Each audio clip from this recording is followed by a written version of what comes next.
Very good evening to you, everybody. Nice to have you company wherever you're tuning in all around Australia or indeed the world across the platforms of the Gentleman Sim Racing Club, Facebook, YouTube and Twitch. Welcome to Monday Night Motorsport Week 9, Term 3, Night 1. And what a night we've got in store for you. 25 minutes first up around the Suzuka International Racing Course for Orbic Australia GT4. Before we then head on to one of the great circuits in world motorsport, our own Mount Panorama Bathurst, for the penultimate round of Waste Options GT3 and a flat-out, all-you-can-handle 60-minute sprint race affair that could well see Matty Dench secure, actually should mathematically, if everything falls into place for him, see Matty Dench secure title number 7. This is an historic night that you do not want to miss, and it's a pivotal round in Orbic Australia GT4 as well. There are the circuit and track conditions for you. They will update momentarily as we get ready to line up on the grid. But in the meantime, it's a 5.75 kilometre course in the middle of Japan. We're sitting on 29% humidity, 22 degrees, 29 the track temperature at the moment. Overcast conditions. You won't get anything beyond that because iRacing is still working on that rain server. They've been promising, but we'll get there eventually. I may be dead by the time they do, but that's not the point. We're ready to rock and roll. Let's have a look at the championship standings as we venture into this round in GT4. And geez, what a night we're in for here. Sam Muir on 346 points leads Sam Chapman, 334, 277 for Jared Knight. Geez, that was a difficult run for him last week, no doubt about that. 263 for Greg Favell. Then that swag of Porsches. Malcolm, Fodiatis, Patterson, Cousins, Hammond, Nick Wood on top of the summit last week, rounding out the top 10. Now, before we go and have a look at the grid, one thing that I forget to do each and every bloody week, and I need to do it off the top, is thank all the great people that support what we do here on the platforms of the Gentleman Sim Racing Club. Waste Options, Orbic Australia, Blackout Electrical Solutions, Login Systems, Astute Finance, Fisher & Door Lawyers, and Flash Graphics. Could not do any of this without them. Let's have a look at the grid as we line up at the end of the back straight there before 130R. 28 strong this field tonight. Jordan Malcolm, Sam Muir, the front row. And then Jared Knight, Reece Gosner and Nick Wood making up the top 5. 4 different manufacturers in the top 5, if you don't mind. There are no McLarens in this field. It is a 4-horse race for GT4. Michael Hammond, Oliver Patterson, Gary Cousins, Nick Fodiatis and Russ Green make up the top 10. Fodiatis was kind enough to drop some hints as to when we can expect the latest of the pit stops here tonight as well. I'll get to that very shortly. Russ Green makes up the top 10. Paul Wood and Dale Sharp from 6. Alan Dawson, Jacob Hughes from 7. Liam Banks, hopefully back on deck in the commentary box for GT3 tonight, alongside Stephen Lawrence on row 8, Sam Chapman and Damien Taylor from 9. Joe Baldwin and Grant Gill from 10. Yes, Gilly's back. Robin McGrath and Greg Lenarzik from 11. Pete Matson, Simon Clapham from 12. That's a new name. Phil King, Philip Howe, Josh Zuno and Craig Gurry. Now, I can guarantee you that Zuno's not on the grid because he's in race control. He's actually in the booth standing by to have a chat to us if there are any contentious decisions that need to be addressed. But Craig Gurry will therefore make up the field in 27th position, despite the fact that iRacing have got him starting 28th on the outside of row number 14. How good's this going to be? Monday Night Motorsport for the penultimate time this season. Adam Lavis, good evening to you. We actually got a better race in the Porsches than we half expected last week. We can only hope that the same applies to GT4. It might have been better on the broadcast. Can I tell you, it was a tedious experience in the car with the amount of understeer it had. But I think it was a little bit to my setup as well. My driving style just didn't suit the car and track combo. Because I was the first 7 or 8 laps, I was going well. I was reeling Paul Wilson in, and then it just went off a cliff and just snowballed for the second half of the race. But anyway, we did some practice last night on these things. These things were much more fun to drive around here, so it should be a good night for these boys. Let's get stuck into it. Monday Night Motorsport, Orbic Australia GT4 from Suzuka. Jordan Malcolm has control of the field. He brings them down the main straight at a moderate tempo. Now he hits the gas and gets going. Let's get into it. The penultimate round of Orbic Australia GT4, our first and only trip to Japan for this season. And one of the old school favourites in Suzuka. Of course, we head there at the end of September for the Japanese Formula One Grand Prix. But right now, our focus is GT4. Clean start. The first 20 or so are through without incident in the first corner. Jordan Malcolm, Sam Muir. Michael Hammond up 2 spots. The Porsche has made a blinder of a start. Nick Woods dropped 1, so too Reece Gosner. No more changes beyond that, back to 14th position. through the S's, through the curves, the long, sweeping, technical opening sector of the lap. Now they can start to open up the throttle a little bit. Fastest point of this circuit will be the run down to the Casio Triangle. We know that. But there are so many trip-up points around here. You've really got to be on your toes. Sam Muir, second place at the moment. It is a 2-horse race in this championship. But we know that Chapman's not on the grid tonight in the way that we were expecting him to be. He's running a travel mode setup, much like Brenton Hobson did many moons ago. He's taken a setup on the road with him for holidays. He's down in 19th position at the moment. He knows that could put him out of the fight as far as the championship is concerned. Therefore, that makes this Sam Muir's championship to lose. Merck second, Aston Martin third, Porsche leading the way in a former GT4 champion, or in the form of, I should say, in Jordan Malcolm. Down to the Casio Triangle for the first time. We're right on board with Rd-9, who had a night to forget last week, if you'll pardon the expression. No pun intended there. Down the main straight. We're heading for a 12-lap race here, folks, we do believe, if we've done our numbers right. 2:07.7 for Jordan Malcolm, the fastest lap of the race, off the start. In all 4 manufacturers in the top 6. Which is really good to see. Really good to see. It was top 5, but of course, Hammond's electrical start promoted him up, and Wood back to 6th place, Gosner back to 5th. So based on the lap times, 2 minutes 8 is what we're gauging. That gives you 5 laps every 10 minutes and 40 seconds. Add 10:40 to that, you get to 21:20. Add a little bit of fuel transit time to that, you're probably up to the 22-minute mark. So we're looking at a 12-lap race with a little bit of overtime tonight. Ladies and gentlemen, we'll get to about, I'd say, the 26-minute mark of this race before that checkered flag flies from Barney, if he's doing his bloody job. This is Craig Gurry, one of the new members of the club. An off-track excursion at the hairpin.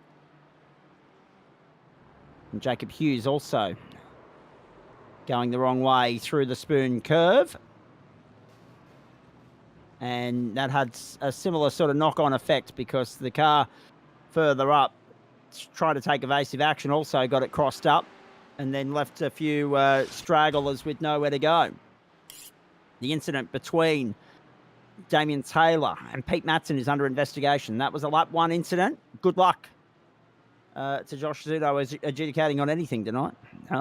There were some difficult, hairy decisions for race control on Thursday night when we were here in the Porsches, as we know. Malcolm to the end of the second lap. Leads by 0.7 of a second. There's the gap. You can see it on your screen. Look at Rd-9 haggling all over the back of Sam Muir. Hanging off him like a cheap suit, but content to remain doing so. Hammond's lurking as well. Now, those two have history. Hammond and Knight, they have history. Will it blow up again tonight? We'll wait and see. Although, as Grant Gill politely reminded us last week, Adam Lavis, there are, unfortunately, there's a lot of people in the same boat as Rd-9. There's a lot of people that don't exchange Christmas cards with Michael Hammond anymore, going back over 14 seasons.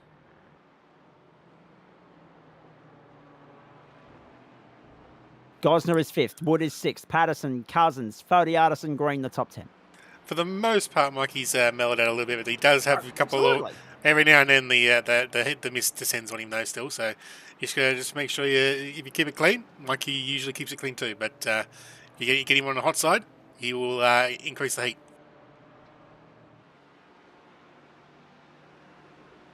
And rightly so. Now it's a 15-second penalty. It's a 15-second penalty. Jeez. Damien Taylor for contact with Pete Matson. Oh dear. 15-second penalty and a big one. That's a huge invoice at this time. And in this race as well. Now, we saw the incident. You saw it on your screen. I think it might have been back the first incident, possibly, because the second one was different. That was just him going off. Correct. I think it was for the first one when they came through and ran into each other as the cars were still sitting on track. I think is what it's for. Yeah, no. We'll get some. Josh Duno joins us in the commentary box, and he can clarify that for us in just a second. But on the way there, I just want to stress, not going to be critical of race control in any way, shape, or form. They do a great job. It's a thankless task. But 15 seconds in a 25-minute race, Josh, as we say good evening to you, is almost a death sentence. Yeah, how you going, Zach? Yeah, mate.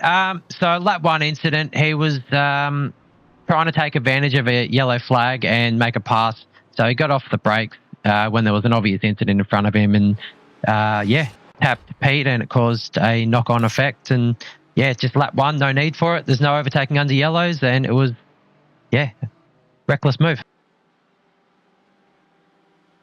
Indeed.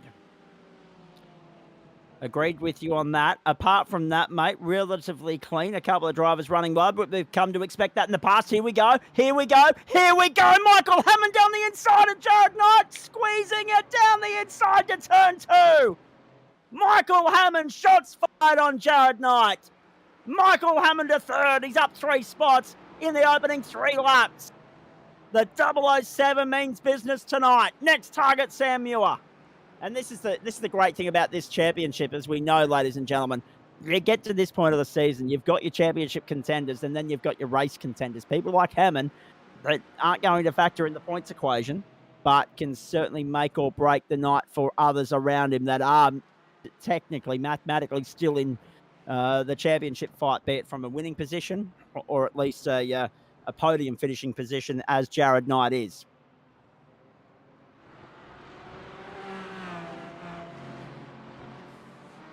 Malcolm, Muir, Hammond, Knight, Gosner, Wood, the top 6. Patterson, Cousins, Fodiatis and Green take us back to 10th. And now Oliver Patterson is sitting there in 7th place at the moment. He's been one of the great improvers of the season, hasn't he, Adam Lavis? It's been great to watch this guy not necessarily take it to the very top end of town, but at least be a regular contender at the bottom half of the top 10. Yeah, last season and a half, 2 seasons, he's been really pushing his way towards the front. I think he's even got a podium this season. As we talk about him, he goes wide, so just ears are burning. Now he's got 2 Aussie racing guys want to go 3 wide. This could get interesting here. 3 2 wide. Teammates as well. 3 wide and a 130R. Up on young Patterson. I don't think 3 wide and a 130R is recommended. No, but Fodiatis gets by Cousins and then gets by Patterson as well. Commitment from Nick Fodiatis. Have a look at that. The 99 up the outside, going into the Casio triangle. No, he can hold the inside through the left-hander. Patterson's going to fight back on the inside. That opens the door up to Cousins as well. He got a little jam to it. Slowdown, I think, hasn't he? No, I think he just got a little bit too much on the throttle and just lit the rears up and lost the drive. Ooh. And it's just putting back with Gary and Woodsy.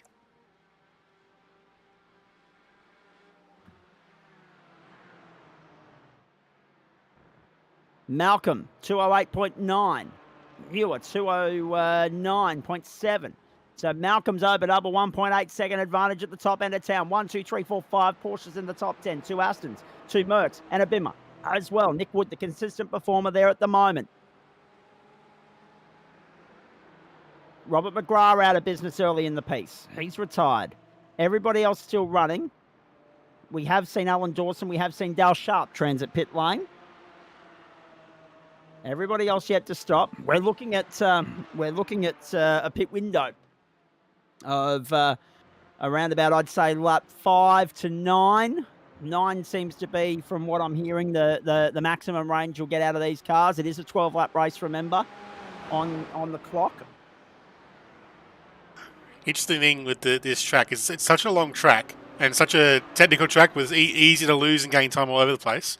Let's see a car off the road there. But yeah, last night we did the Aussie Racer guys. We did our little test drive, sort of just like pre-race, just get a feel for the track. And there was at least half a dozen times during our little session where there was 6 of us in there, and about half a dozen different times where 2 of them were split by 0.00 something of a second on their lap times. Lap, it's still amazing how close and tight the field can be.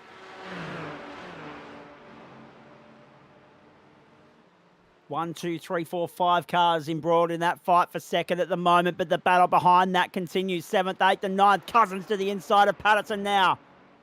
Fodiatis was up there a few moments ago. He's going back after it, but also got to be mindful of the presence of his other teammate in Paul Wood. So this is marvellous advertisement for the Bailey's Ladders team at the moment because they've got 3 of them in the shot. Cousins, Fodiatis and Wood. Jared Knight to pit lane at the start of lap 6, the end of lap 5. There we go.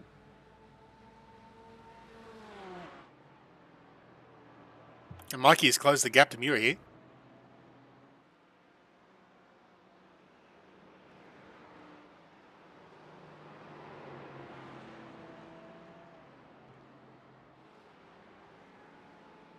So Michael Hammond's the real dark horse of this race, isn't he, Adam Lavis? I mean, we looked at the start. He got a good jump. He got by Nick Wood. He got by Reece Gosner. Jared Knight's gone to pit lane, but of course Hammond had got by him before that. Now, of course, going out after Sam Muir. And looking at Jordan Malcolm and what he's doing at the front of the field, Porsche certainly has the edge tonight. Well, it is a nice flowing, twisty track, so it's probably more of the handling-based circuit, which is probably more on the Porsche side. But the Merc does have really good handling as well. Oh, just gets a little listen to the entry there. The Merc's really good, and it's really good over bumps, but there's not many bumps in this track. It's pretty smooth. So that's one of the big things that the Merc has an advantage on is those bouncy rough tracks. So it just brings them back. Once you get a smooth surface, it just takes away the little edge for the Merc and brings them back to the rest of the field a bit.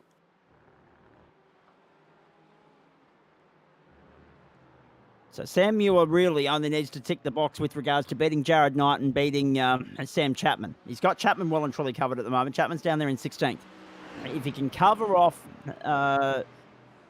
the other target there in Jared Knight, Knight's slipping out of championship contention bit by bit, and last week certainly didn't help his chances. So Muir's just got to tick the box. He doesn't have to worry about Malcolm. He doesn't have to worry about Hammond. He can come home third and still be comfortable. With regards to going into next week in the 45-minute race, that will bring the curtain down on this campaign. Just remember that, folks. Next week, here we go. Oliver Patterson down the inside of Nick Fodiatis, retaining 7th position.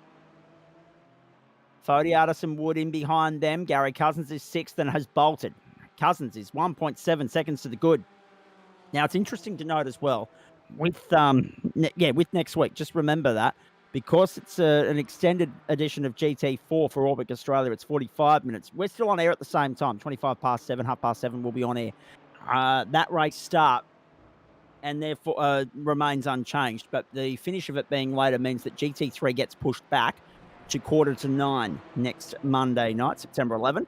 And then on the back of that, we will have a post-race show, crown the champions, all that sort of stuff. But that won't be starting until about 20 past 10. So normally we'd be wrapping up the broadcast at that time. Next week, we'll be just getting started. It's a long night next Monday night. Might need the extra coffee for that one. So it looks like we've got plenty of guys vying for your commentator's choice award tonight. Lots of green on the board in the positions gained sectors. Lots of guys making some good moves. So people looking to impress the old Zaculator. Yeah, as I say, I'm confident with my assumption of 12 laps. 2.5 the margin. Malcolm to Muir. Hammond and Gosner in behind. Content with where they are. Haven't seen too much by the way of incident so far in this race. Dale Sharp, Stefan Lawrence, Alan Dawson, Russ Green, and Greg Lenarzik have come to pit lane. Craig Gurry has slipped down. He's down a lap on the field at the moment. Jared Knight, the best of those two, has stopped. He came in, topped up for 9 seconds, got back out again, sitting 14th at the moment. Everyone ahead of him yet to stop. So too the 3 directly behind him. Sam Chapman, Simon Clapham, and Phil King as well. We're at the end of lap 7. Malcolm onto the main straight as Sam Muir comes into the Casio triangle, fending off Michael Hammond, who's defending Reece Gosner. They've gapped Nick Wood. And Gary Cousins has started to gap Oliver Patterson. Hammond to the pit lane. Hammond to the pit lane. Ooh, he zigs, everybody else zags. Strategic games by Mikey. That's interesting. Oh, the banana peel's got Jared. There is a banana peel in that curve. It's so easy. It just that exit that curve there between the spoon and the exit of 130R. There's just one certain spot spot of paint that has a banana peel on it. Yep. And that's an unfortunate defining moment for Rd-9. It just really hasn't been the back end of the season he would have been hoping for.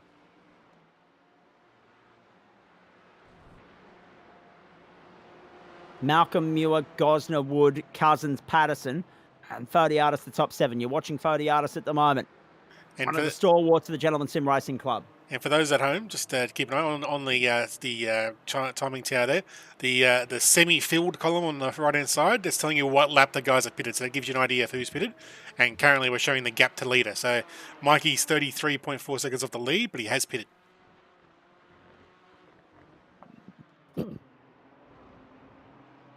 Our mate Liam Banks sitting 9th at the moment, yet to stop. Top 11 yet to stop. Michael Hammond, the best of those two, have pitted, and he's got out in front of Rd-9 well and truly on the back of Knight's mistake. It's now 5 seconds the difference between Hammond and Knight.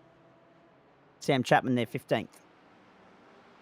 Ahead of Dale Sharp. It's Dale Sharp tried to do an undercut here, but he's found himself in a group of battling cars. This is not helping his scores. Because he was in that back half of the top 10 battle, so he's got past Chapo. But yeah, he'll be looking to try and move forward here and make advantage of his early stop. I think he was in the back end of that group with Fodiatis and Woodsy and all them.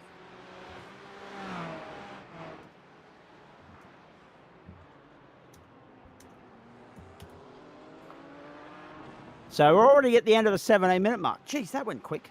That went bloody quick. Now I'm going to hand it to Simon Clapham. Yep.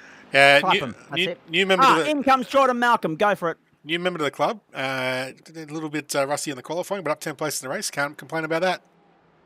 Not at all. Another person with that is old Grant Gill, but we're not allowed to put him on screen, otherwise things happen. Exactly. Top 1, 2, 3, 4, 5, 6, 7, 8, 9 on to pit road. So that's the critical lap. Lap 8 right there. And Grant Gill. Oh, Jordan missed his box. He's lost a bit of time. Jordan Malcolm's missed the box. But he had a Thankfully, he had 2 or 3 seconds up his sleeve. He's had a big gap, so it's not going to hurt him too much, but his gap isn't as big. You can see they're all straight after him now, so they're all following straight after him. So he's still got a bit of a margin, but nowhere near as much as he had before. In the pit stop here.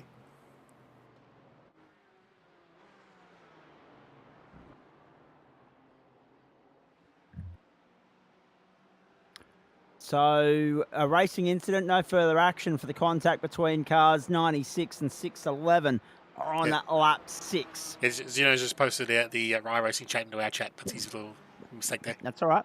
That's fine. Apologies there. Hello, mate. You can hear us talking about. No. So far, so good. It's been a relatively cruisy night for you. Yeah, very easy. There's only been a few minor things, and unfortunately, that last one was just a bit of a racing incident with a pit entry that wasn't communicated, and a pretty close battle up to that point. Unfortunately.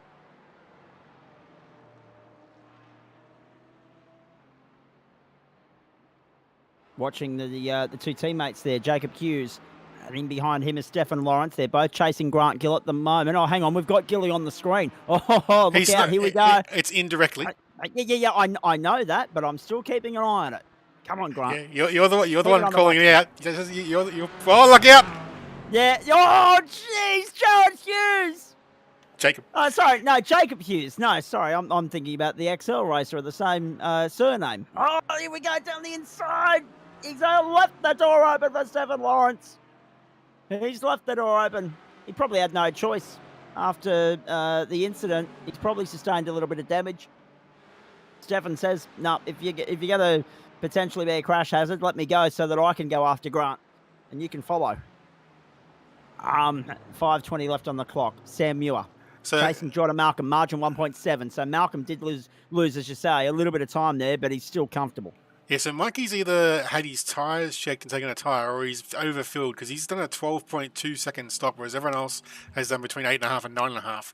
So Mikey's lost, what's that? Friggin' 3 to 4 seconds in the pit stop, which happens to be how far back behind all these guys he is now. So unfortunately, just a little bit of a miscalculation with the pit stop there for Mikey, as I put him off a podium spot, but he is there or thereabouts, so he might be able to come back.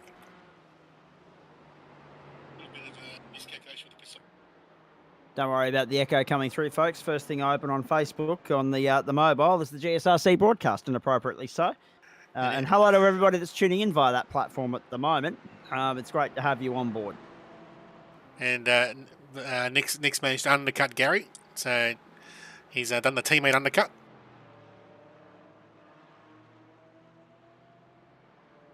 Ten-second penalty for Russ Green for the contact with Joe Baldwin on lap 8. Oh, Trucker won't be happy about that. Trucker's down in 15th at the moment, and Russ is just having a look at Russ. He's actually parked up. He's gone. He was well cut in the corner. Oh, absolutely he was. But this is interesting.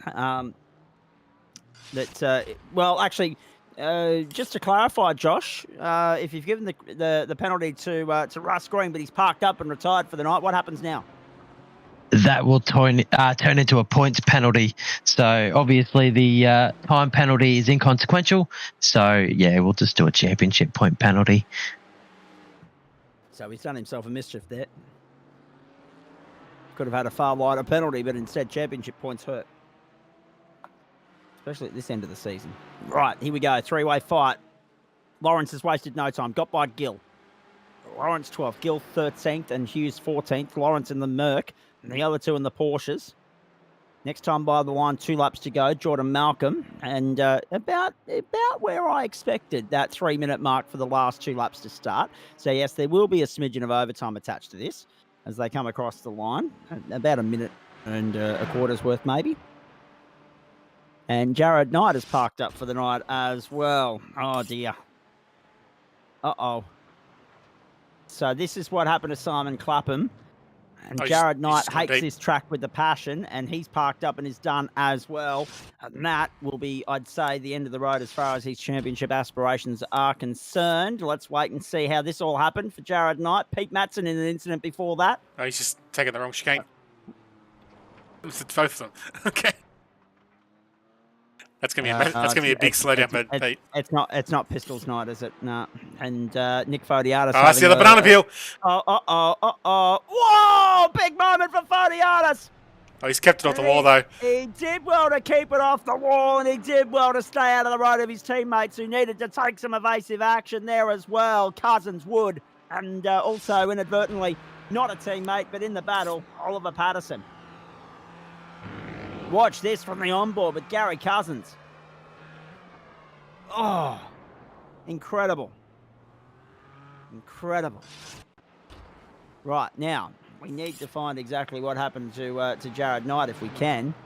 I know Adam will be looking for it. All I've got is him going into the pits and then jumping to the pits. So I think he's just retired.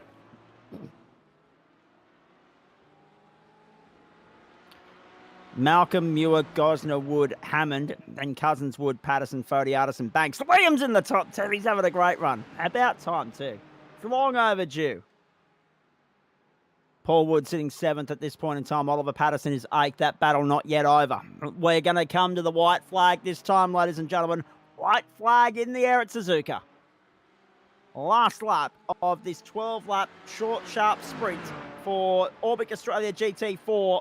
Don't forget GT3 from the mountain in just a few moments' time at the bottom of the hour.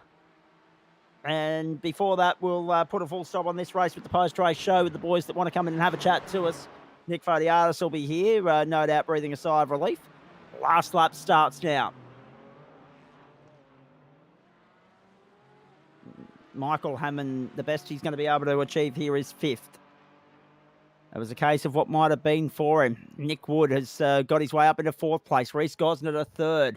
Sam Chapman has joined us in the commentary box as well. He's parked up and done for the night too. So therefore, the old championship might just about be done. Yeah, actually, have a look at all the comments coming in. Jared Knight, he's just parked up. Okay, that makes sense. Sam Chapman, what's your excuse, please? This is I'm sitting in a villa in Canggu trying to use clutches as my accelerator and brake tonight. So and have a laptop in front of me as my screen. So I'm going to call that my excuse for the night. Okay, copy that. No, points for the effort though. Points for the commitment and dedication. On holiday, but trying to fulfil GSRC obligations at the same time. We do respect that. Unfortunately, though, it's a one-way ticket for Sam Muir to championship glory from here, I'd say. Yeah, I would say so. My drop round's not horrendous, but it's not enough really. It's enough, Unless yeah. Sam has an absolute shocker in the final. So we'll see what happens next week. I knew that was sort of going to be the case here. Jacob Hughes round at 1. Sorry, Chapo. Jacob Hughes round at 1 and 2, and Grant Gillen just barely hung on to it and avoided him. Very nicely done.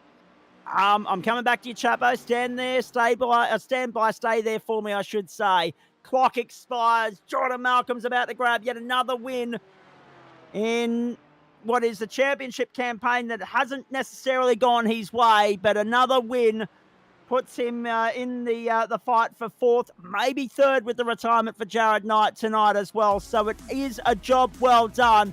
And it's a win that actually means something. Jordan Malcolm gets the job done. A lights-out the flag performance at Suzuka.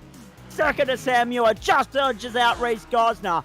4th to Nick Wood and 5th to Michael Hammond. Have a look at how close they were. 1, 2, 3, 4, 5. Patterson runs wide in the final corners. Oh, Oliver Patterson's run wide. He's lost out to Nick Ferdiatis on the run to the line. He might just be able to hold up Liam Banks. Liam's having a dive down the inside. No!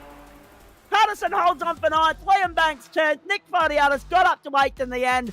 Wood up 4 spots. The best mover of anyone in the top 10, but the best movers beyond that included Grant Gill up 7 spots, Phil King up 7 spots, and then the rest were 5s and 4s and 3s. But in the end, the top 2 start and finish in the same spot.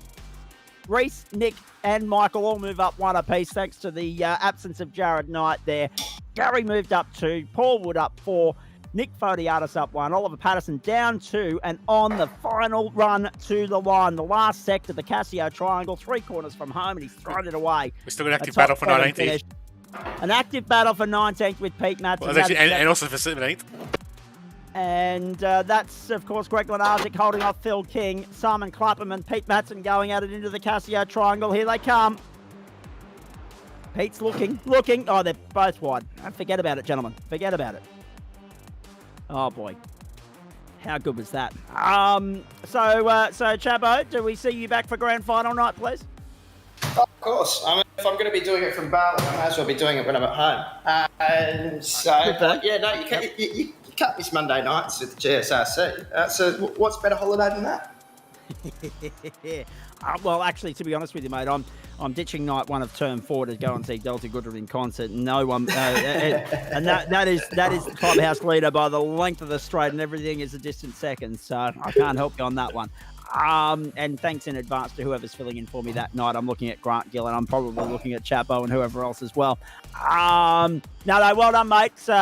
Points for effort, but unfortunately, it just wasn't to be. I mean, it was always going to be a long shot with a what we would call a remote and very much analog in a digital era setup. But well done, and thanks for stopping on by for a chat. When's the next round of the endurance series, please? That's a good question you're asking. I'd have to do some intel. I'm on holidays right now, Zach, so I'm not supposed to know things. Okay, well, in that case, then go away. We've had enough of you. Thank you. Fair enough. Good work. Unlucky, but still, as he does depart, we can tell him that there's still 2nd and maybe even 3rd in the championship. Very much at play there. Greg Favell, did we even commentate Greg tonight? I don't think he was on the grid either, was he? So, no. So that takes care of that. So Jordan Malcolm, with that win tonight, pole vaults up the order somewhat. He's all of a sudden in contention there for a podium finish. Chapo's comfortable enough in 2nd, I would suggest, with the advantage he's got there over Jared Knight. But who knows what's going to happen beyond that. I can't wait for the points to be calculated. I know Adam Lavis will be doing that as we speak. Thanks, Sam. Well done. Jordan Malcolm, Sam Muir standing by on that note. Hey, Jordan, in a season that's fallen by the wayside as far as potential championship success and supremacy is concerned, at least you're finishing strong, mate. A very nice lights out to checkered flag performance tonight. Yeah, thank you. This season's kind of been a wash. Just a few things out of my control and a few silly mistakes by myself. But good to regain some form, get a win on the board. Hopefully, finish the season out strong heading into next season. Indeed, mate. And it looked like Porsche was the car to have tonight. You held off the hard chasing pack early and built yourself a little bit of a buffer, but nearly brought yourself undone on pit road. Yeah, I took another look at that on pit road. Yeah, was lucky I had a buffer in hand because that was that almost threw it away. It was a bit silly on my behalf. Just braking a fraction too late on Suzuka's bumpy pit road there. Couldn't get it stopped in time, but yeah, almost threw it away. But glad I had the pace to hold on, and it was just the buffer I needed.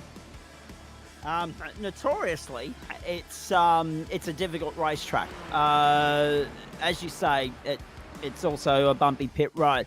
But to get through the race without incident, to keep everybody else at bay, for them to have as clean a run as they did, I was very impressed with how hard fought and how clean the race was at the pointy end tonight.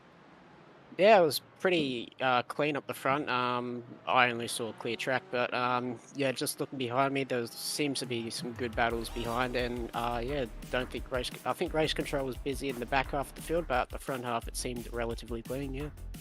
I was going to say that the front half well and truly behaved themselves. The back half did give Josh Zuno some work to do. There's no doubt about that. As far as you're concerned, do we see you on the grid next week for the grand finale? Yeah, you'll see me there. Hopefully we'll chalk up another win, and our ultimate goal is to help our teammate Sam get the championship. Sam Chapman actually in the Orbic Australia GT4 chat thread at the moment,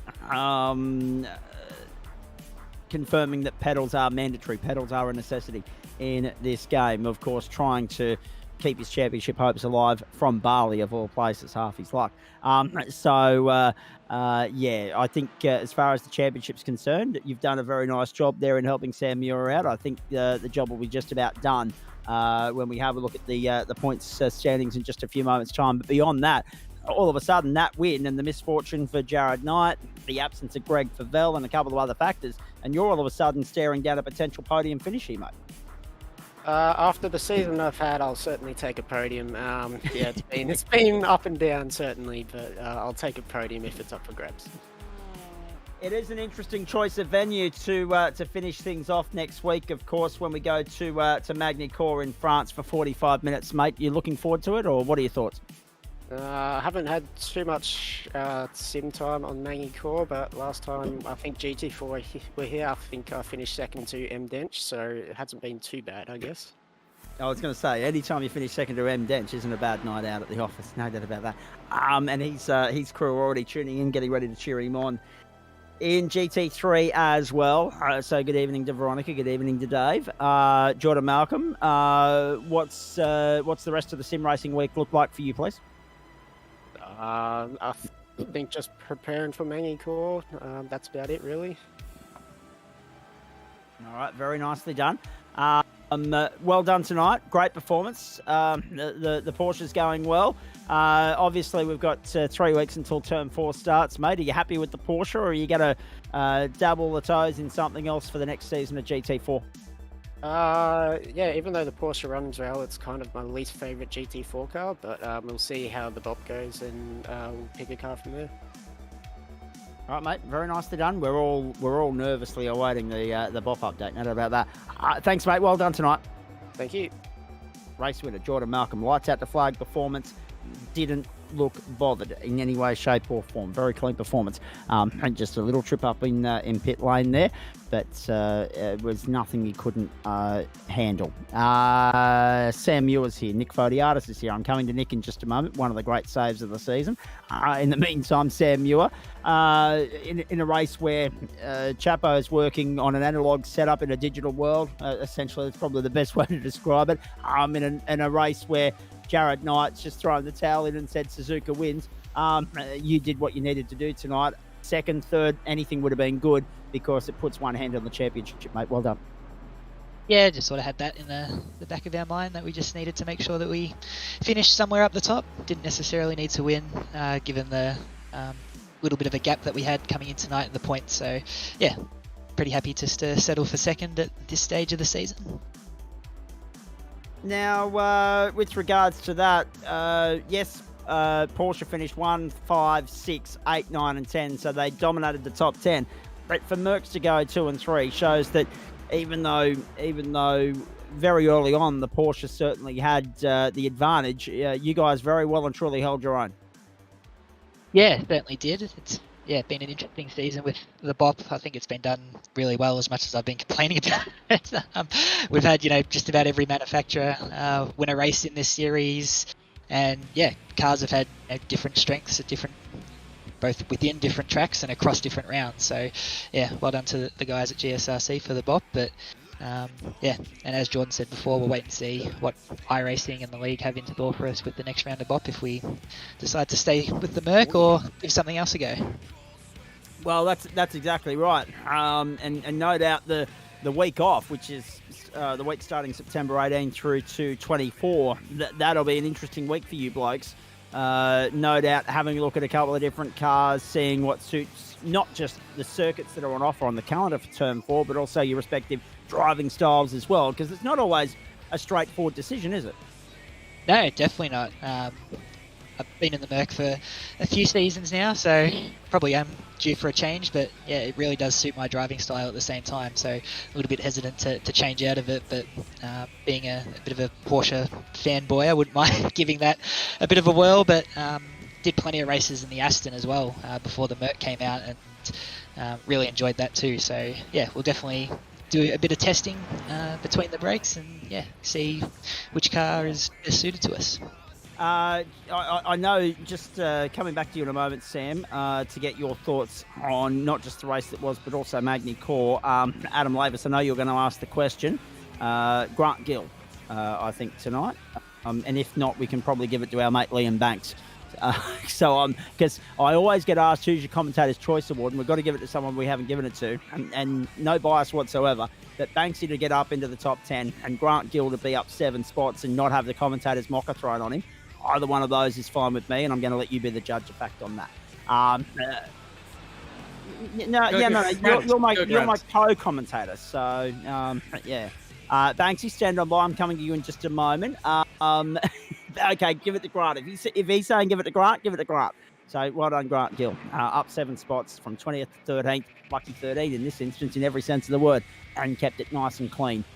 Tonight did Grant Gill. So well done, and had to work hard for it to keep it clean as well. Had to narrowly avoid one incident, and was constantly hounded by the likes of Jacob Hughes and also Stefan Lawrence as well. So no, well done, Grant. We'll come back to Liam Banks as a very hard done by second place finisher in that race in just a moment, as far as the commentator's choice award is concerned. Back to you, Sam Muir.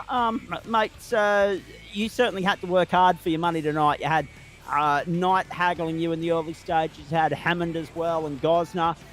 You didn't get too much time to relax in that 25 minutes. No, definitely not. The mirrors were full pretty much from green lights to checkered flags. So, and being in the position that we're in at the moment with the championship and those guys behind, basically with nothing to lose, you just got to be a bit cautious of that, and that'll be something that we sort of keep in the back of our mind for Magny Core as well, I'm sure. And gloves will all be off, and people with nothing to lose will be trying to finish off the season with a good result. So we'll just continue to do our own thing, keep it clean, and hopefully wrap it all up next week. All right, mate. Well, on the subject of next week, Magny Core, not the easiest racetrack. It's narrow. It's technical. Overtaking opportunities come at a premium. It's 45 minutes. There's a potential for it to be a 2 pit stop race. What are your thoughts going into there, knowing that the job is essentially 3 parts done? You've just got to go and tick that final box. Magny Core, I haven't done too many races around there. Had a league race about a month or 2 ago, and didn't have the best of luck in that one. So hopefully I got all the bad luck out of the way for that, and we can just have a nice clean run next week. But I think it should be an okay track for the Merc, but we'll just have to wait and see. All right, mate. Very nicely done from you tonight. Thanks for stopping on by to have a chat to us. Champion-elect in GT4 for Orbic Australia, and we wish you well at Magny Core next week. Cheers, Zach. Thanks, guys. Paul Wood's about to jump into the booth, but before we get to Woodsy, let's get to his teammate Nick Fodiatis Boy, you blokes got some good screen time tonight, and congratulations. Normally 9 times out of 10, when there's an incident, there's another protagonist or an instigator, but that was one of the great saves of the season from you. Yeah, good evening, Zach. Yeah, the the driver of the Rd-9 Bailey Ladders car needed to change of pants after that, but I just watched it before. I was getting more and more understeer, so the front axle wasn't doing what I wanted it to do, and I tend to drive on the front axle a fair bit. And going through 130R there, just put a wheel off, and I had a 0 incident race to that point, and I wanted to keep it as a 0. And so I turned in a little harder, and around she went, and I thought I was in the wall. And looking back there on my personal replay, it just caught the edge of the gravel trap, which threw the nose around straight, and I was just off the brake and going again. So the tyres were cooked by that stage, so it was just pure luck I got going again and stayed in front of Liam. Well, on the subject of staying in front, Oliver Patterson got by you at that point in time. You got 2 for 1 earlier in the piece in Gary Cousins and Ollie. Then they quickly got you back through a little bit of a mistake on your part. I'm not sure what that was all about. Then you got through the pit sequence, got out in front of them, then threw it away again with that moment through 130R. And then all of a sudden, Oliver Patterson locks it up on the last lap, cuts the Casio triangle. Wham bam, thank you, ma'am. You go back to 8th place and finish 1 place up on where you started. Oh, look, I like to keep it exciting. You see here, crisscross move by Ollie. Ollie's driving really well, but he's generally a bit further up the grid when he's got the Hot Wheels livery on, so maybe he has to revert back to that, I don't know. But every time I've raced against him, it's always been clean, it's been courteous. I like racing against him. It's, I don't know, maybe because a whole lot of us are lined up behind him, he might have been looking backwards more than forwards, and we just kept losing that front pack again. It's like, oh man, we got to get around him. We'll try and, as you see here, we're trying every which way we can just to thread the needle. I was hoping Gary would get clear by this stage, and he had, but yeah, had to jump him in the pits, which successfully did. But yeah, up, down, up, down, up, down. It was like, you know, just to see if your tickers are still going. Exactly right. How do you enjoy those situations, Nick? I mean, Oliver was the unknown entity there. Of course, we've been impressed with what Oliver's brought to the table throughout the course of the season, but at the same time, you're racing fairly hard. 2 teammates in the picture in the frame of things as well. So how do you enjoy those situations, or don't you? Mate, I've come away with, I don't care if I've spun out and got a couple incident points and all that kind of thing. I didn't hit anyone, and I've come away with a massive smile. Like I said, racing against Oliver is always fun, and then obviously having to tiptoe around my teammates. I think coming out of Spoon Curve on one of the laps, so it was 3 wide there, and I'm going, Zach's going to have a heart attack here. So I'm going to watch it back with my teammates pretty soon. But look, enjoy the absolute beep out of it, and that's why I keep coming back every Monday night. There's some really good drivers in here. We're all really respectful. The shenanigans tend to go on at the back of the grid, and I'm happy to say I'm towards the front of the grid. Yeah, absolutely, mate. Magny-Core going to be an interesting way to finish things off. Oh, look at the time. I better go.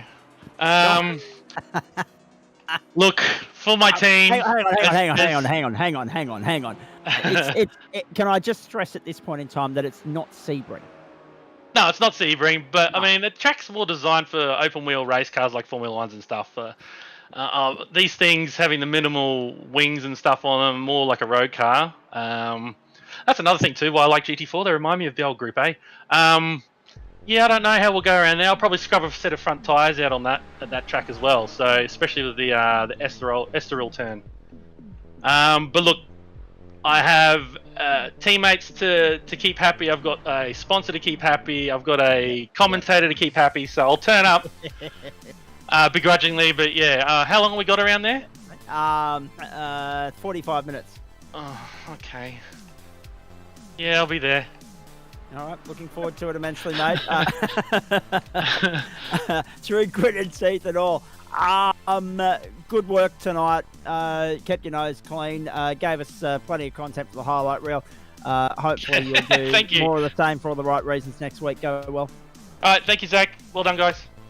Banksy, nice to have you back on deck, and hopefully you're feeling better as well, mate, because you were a little bit ill last week. We know that because we flew solo for GT3, or when I say solo, we had Adam Lavis here, but obviously he's here by default if someone has to punch the buttons to make the broadcast happen. But a solid run from you tonight, mate. Up 5 spots from 15th to 10th, and in the thick of it there towards the end as well. Yeah, it was a race I really needed. I've had a few weeks of, shall we say, suboptimal races. Either a lot of it through my own fault, just spinning by myself, or seeming to be a magnet for other people's collisions as well.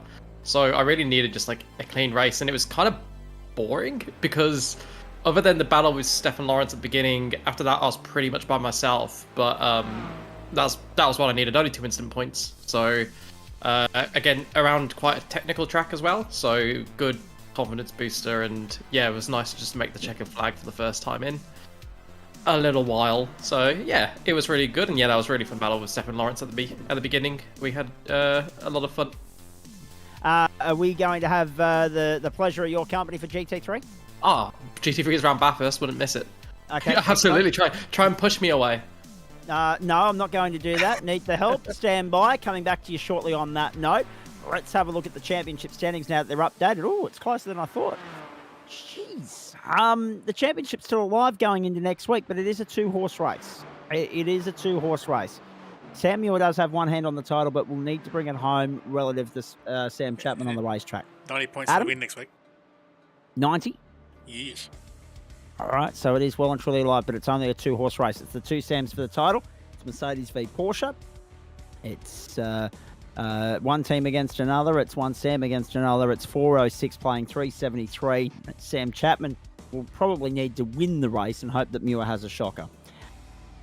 And knowing full well that Chapman doesn't have any drop points to fall back on, but Muir does. Keep that in mind as well. Paul Wood and Joe Baldwin standing by. Paul Wood, welcome to you.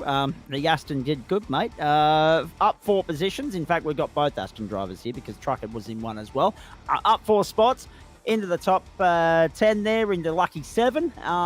Just behind one teammate and just ahead of another. You were sandwiched in between Cousins and Fodiatis. Well done. Yes, the Bailey's Aston was good again this week.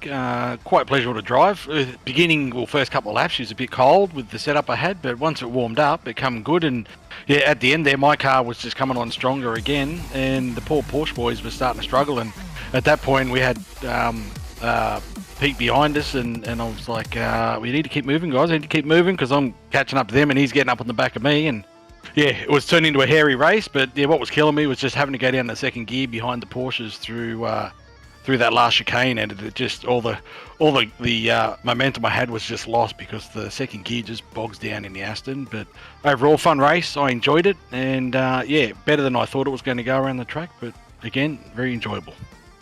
No, mate, very nicely done.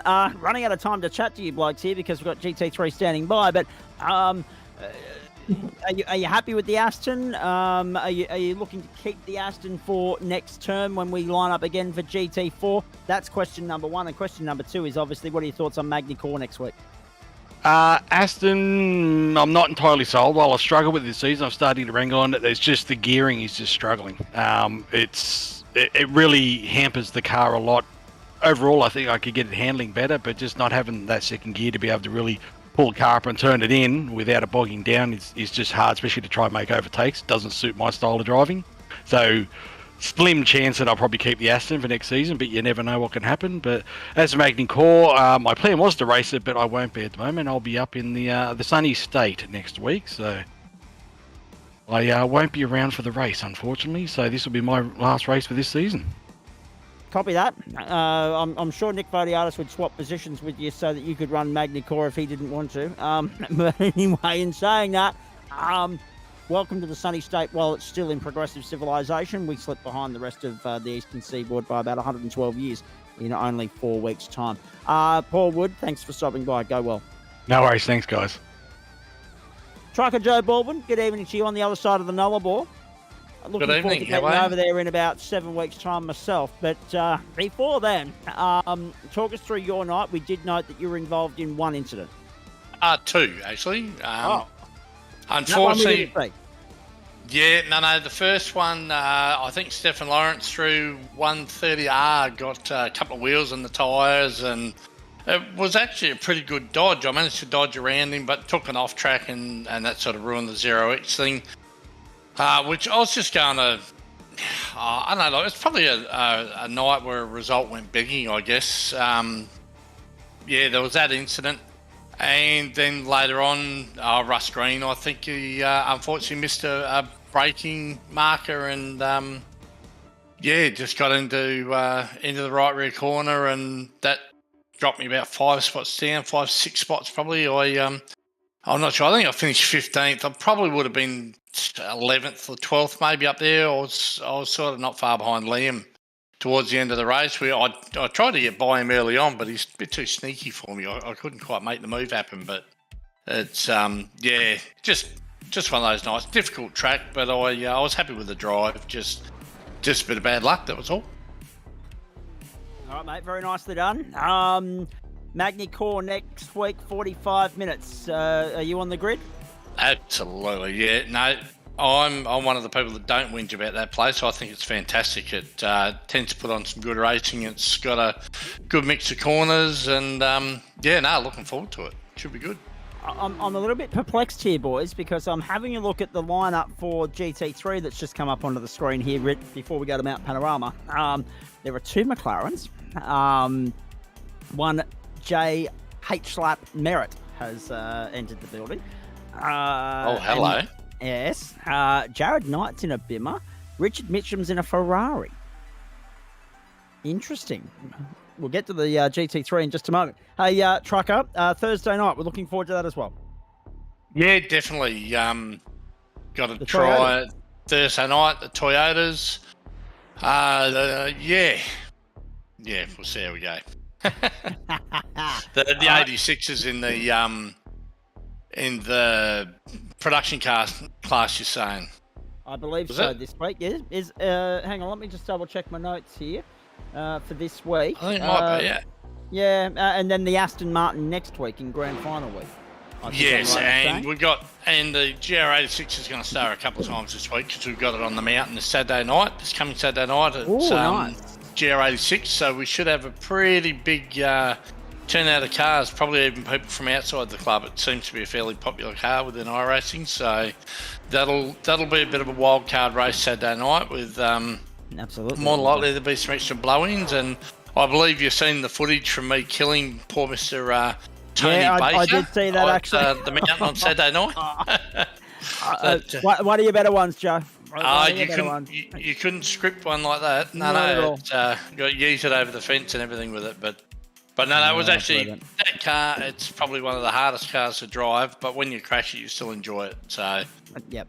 So Toyota 86 is this Thursday night. That's of course coming up to you from Interlagos in Brazil. Then the Astons here at Mount Panorama next week. Thanks, Trucker. Have a great night, mate. Thank you. No worries. And Russ just put out a sorry, mate. All good. We all make mistakes, mate. It's all good. I'm over it now, man. So back to it next week. Indeed. I like how everybody cools down and the blood pressure and the heart rate drops a little bit once we get out of the cockpit. Hey, Trucker, enjoy the rest of your week, mate. We'll see you Thursday. Thank you, mate. Liam Banks is here alongside me as we get ready for Waste Options GT3 coming to you live and exclusive from Mount Panorama, Bathurst, across Facebook, Twitch and YouTube, the platforms of the Gentleman Sim Racing Club. This is Monday Night Motorsport. This is Term 3. This is Night 1 of Week 9 of said term and Season 14 for the club in total. And it's all made possible with thanks to the great people scrolling across the bottom of your screen, including Orbic Australia and Waste Options, of course. We couldn't do this without Blackout Electrical Solutions, Login Systems, Institute Finance, Fisher & Door Lawyers, or Flash Graphics either. This is the Mecca of the Motorsport. It's 6.213 kilometres of motor racing bitumen anywhere in the world. It'll host a 12-hour sports car race of the GT3 variety here next February. It'll host a production car classic Easter, which is March 31 for those who are playing along at home next year. Still in the daylight saving window, and that's about the only reason I'll be heading down. So I can escape Queensland one more time before we return to progressive civilization on April 7. I'm Zach Caven. Liam Banks has jumped in alongside me. Adam Davis is still here as well. We're getting ready to rock and roll for what should be a cracker of a penultimate round of this championship, Liam. And when we have a look at the championship points in just a moment, there's the track and weather settings too, ladies and gentlemen. They're having a tremendous lend of themselves. They reckon it's 23 degrees there on a September Monday. Let me tell you that just quietly. 24 on track, partly cloudy conditions and 58% humidity. 4:47 in the afternoon, about to switch over to the race server, and at which point we will give you some updated track and weather information. 6.213 kilometres this circuit, 23 turns. You know it, you love it. We know it for its famous corners. That's what we'll be referring to them by tonight. And when we have a look at the championship standings, 120, Matty Dench's advantage over Oscar Glissett. He can wrap up the title tonight, Liam, which would leave us with a dead rubber for 90 minutes around Road America. Hang on. Let's have a look at this. We've got sunset into twilight, sunrise into into daytime conditions. There we go. At Mount Panorama for that's something different, Adam Lavis. Very nicely done for our race tonight. Yeah, shake it up a little every now and then. Just give the boys something to work with. Why not? 407 for Dench, Glissett 287, 279 for Simon Cox, 276 for Nick Wood, and Wayne Hewitt 246. Richard King, Glenn Arnott, Alan Holgerson, Jared Knight, and Reece Dickerson make up the top 10. Let's get rid of that. Let's have a look at the reset track and weather settings. 21 degrees. At 6 o'clock in the morning, 21 degrees. They are having a tremendous pull. Don't worry about that. They are having a real end of you. And 22 on track. So we're going to go from dusk to dawn into the day across the course of the next 60 minutes. It'll be 8 o'clock server time by the time the checkered flag waves. Matt Dench, John Merritt the front row, 0.3 of a second the margin. Holy Jesus. Jared Knight and Richard Mitchum the second row. Andrew Hazard, Daniel Birchmore the third. Ross Green, Simon Cox the fourth. Wayne Hewitt and Oscar Glissett the fifth. Sixth row. Here's Richard King and Glenn Arnott, 7th row, Nick Wood and Ian Starl Hansen. 8th row, Dave Riddell, Thomas Martin. 9th row, Jeff Adams, John Wright. 10th row, Gregory Brooks and Reece Dickerson. 11th row is where you'll find David Christensen and Jaden Aitchison. 12th row, Adam Chipland, Ben Woods. 13th row, Scott Woodden and Sam Muir. 14th row, Jonathan Hooper and Rob Hill. Liam Reston and Alan Dawson making up the field. Two things, Liam Reston. One, 120 points the advantage. He doesn't need 120 points up his sleeve going into next Monday night. Matt Dench could secure title number 7 in Waste Options GT3 here and now over the course of the next 60 minutes. And two, nice to see some experienced old hands rocking up just because it's Bathurst. Oh, 100%. I was so excited when I saw Merritt's name on the entry list. I was like, oh yeah, here we go. Now we're in for a crack at it, and rocking the McLaren as well, just to make sure he's an equal machinery to Denchy. And just saying, McLaren's 1-2, proof that McLaren is now the best GT3 in the bot. No, that would be a bit strong, wouldn't it, with Denchy and Merritt, the two behind the wheel, but it just shows that the driver is the difference, not the car, and the safety car is getting them underway. We've got a miniature safety car start, so they won't be doing the full lap, they'll just do the last sector. Safety car pull away in a minute. Matty Dench will control the field, and he will decide when we get this race going. And I think if you Merritt, you're launching it up into turn 1 or into turn 2. So John Merritt and Matty Dench, we've been here before, but never in this sense where they're not actually fighting for the title. They're just fighting for bragging rights as far as this particular race is concerned. Dench can mathematically clinch the championship, leaving us with a dead rubber at Road America next week, and he's made a blistering start immediately, getting across to cover off John Merritt as they head towards turn 1. Round 9 of Waste Options GT3 is underway. Good start from Jared Knight, holding off Richard Mitchum to turn 1, and everybody else filing their way through. Yeah, everybody keeping it clean at turn 1, which is always a risk at Bathurst that you're going to have an accident that's going to block the field, but they got through so far. Let's see if they can get through the cutting. So this will be Denchy leading the way from Merritt in the red and yellow pulse entry McLaren. Denchy in his classic black and yellow PGZ McLaren, so easy to distinguish between the two. And then you got Jared Knight in the BMW running assembly livery he's been running all season long, and Richard Mitchum behind him.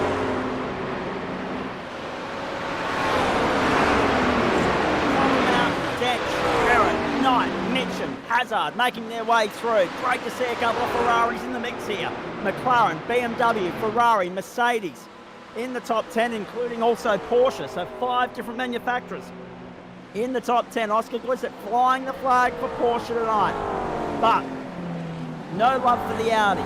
No love for the Ford in this field. Only 5 manufacturers there by my count, gentlemen. So No love for the Audi, no love for the Ford, and who's the other one? Lamborghini, no love for the Lambo either. And make a note of that. Only a 5 manufacturer race this one. Down Conrad for the first time. Great to see a presence of a few more BMWs in this field. Great to see that even though it's Porsche heavy towards the back half of the field, there are more manufacturers in the mix at the top end of town. There's Thomas Martin in a Bimmer as well. They make it to the chase for the first time. So many trip-up points around here. You've got to respect this circuit or you will pay the price. Absolutely right. It is one of those circuits where you really need to. And who's that side by side? And that's Gleiser and Martin. No, it's Hansen and Martin. And they're currently inside getting the best there. And that's what you're going to see. You always want to be on the inside going to that final corner. You're not really going to make it work around the outside. Glenart's been made a couple of overtakes early on in this race, so he's got himself into the top 10, so he'll be happy with that start. And then Reece Dickinson as well, are also up 2 from 20th to 18th place. But it's a fairly static field, not too many going banzai, and it's because, like you said, it's just too easy to get it wrong. They're really going to want to feel their way into this race. And it's one of those races you're going to see a bigger difference between the qualifying times and the race times, just because you have to give it so much respect. In qualifying, you can, once you've got your banker in, you can afford to go a little Hail Mary and get it around with the race. You do anything like that, you're not getting around an hour of Bathurst. 3:03.069, the standing lap time for Matt Dench on the opening lap here. Sunrise over the central table ends, west of the Blue Mountains. What a beautiful sight it is. Making way up to the top end of town. Yeah, we just saw Liam Reston getting past Adam Chiplin, so Liam Reston's now up 4 spots, following Rob Hill, who's also up 4. There's Chiplin, Woden, Hooper and Muir, who are the unfortunate victims of their overtakes, and Reston now looking to get past Rob Hill. Look, Reston's got some pace here in that seriously uniquely liveried Porsche, so watch for him throughout the race, because yeah, you don't make four overtakes in 1.5 laps of about some serious pace behind you. Oh, geez, that was close. Going through the elbow. There will be some SMSing going on tonight, some pump drafting, some nose-to-tail stuff. Here's Jared Knight all over the back of John Merritt, really hassling him down into the chase. The flares out of the back of the McLaren. McLaren 1-2 at the moment. Knight, Mitchum, Hazard, Birchnell the next best. In fact, it goes McLaren, BMW, Ferrari, BMW, Mercedes, BMW. Glenn Arnott's displaced Oscar Glissett. The first of the Porsches now outside the top 10, not inside. And Glissett, the nearest opponent to Dench in this championship, which is why I say there is no reason why he can't wrap up title number 7, I should say, tonight. There goes Glenn Arnott at Murray's. Oh boy. He's going to have to wait for the whole field to come past before he can clearly get through. He's being joined by a teammate. I think that's Ben Woods, It certainly is. Well picked up. Woodsy's dropped 4 spots, but for Glenn Arnott, a very costly invoice, down 15 places. And just quietly, 2 gentlemen, have a look at this. Here's Oscar Glissett trying to get back down on the inside. Contacted Griffin's bend, and he hangs out another one of those cars to dry. That was, of course, Nick Wood. So the team, that particular outfit is in the thick of it at the moment, in the wars, for all the wrong reasons. So Glissett moves up in a 10th spot now, avoids being displaced by Nick Wood. Wayne Hewitt is the next target, 2.4 seconds up the road, and look at how close they're getting to the wall at the top of the mountain at the crest. So at the top end of town, Dench with a 202.675. Merritt and Knight with 202.8, 202.9 for Richard Mitchum, everybody else in the 3s. And we're expecting, I would suggest a 2-stop race here, boys. I'm expecting, I'd say, 29 laps throughout the course of the hour. Yeah, Lash checks out Powell's close to the wall from Wayne Hewitt. He's really pushing to try and get past Simon Cox, who in turn is pushing to get past Russ Green, who's almost a second behind Daniel Birchnell. So could see that become one of the first gaps in this field. So far, they've all been line astern, except for, as you probably could have guessed, Matty Dench, who's got 1.3 seconds on John Merritt already. But, you know, Merritt's pretty quick, so that could come back down. We know Dench likes to pull a bit of a gap at the beginning if he can, just to give himself a bit of breathing space, and then he'll go into fuel-saving mode and do his strategy things that he likes to do. And watch for Jared Knight, because he looks like he's got the pace on Merritt at the moment, and if he's got the pace on Merritt, he might just have the pace to get past and start trying to catch down Denchi before he gets too far away for anybody to do anything to stop him winning. another title here. And that is, of course, the Twitchy Foot Racing guys who were all involved in the wars earlier on. And they would be involved in the action because there's about 100 of them on track. Yeah, exactly. And interestingly, the top 10 all line asterns, same positions as qualifying. No one's made any inroads, no one's lost any space. So No. top 10. Rest of the field, however, chopping changing all over the place. But the top 10, just minding their own business and keeping in mind it's an hour-long race and got to get to the end of the race. We've been here so many times before. These guys know how this operates, how it works. Roll through the motions. Okay. Get the clubs off in stint 3. So mental note for myself, next time I do a sunrise start, I'm going to start a little bit earlier. I started a little bit too late. It's already too bright. Just a little bit. Agreed. But that's okay. But the sun will be coming up over Skyline here shortly, so the boys will be blinded as they come across the top. They will be. So that'll add a degree of difficulty to it that we weren't particularly Just hope the clouds don't interrupt that foreseeable future. Dench leads by 1.4 to John Merritt, Rd-9 and Richard Mitchell.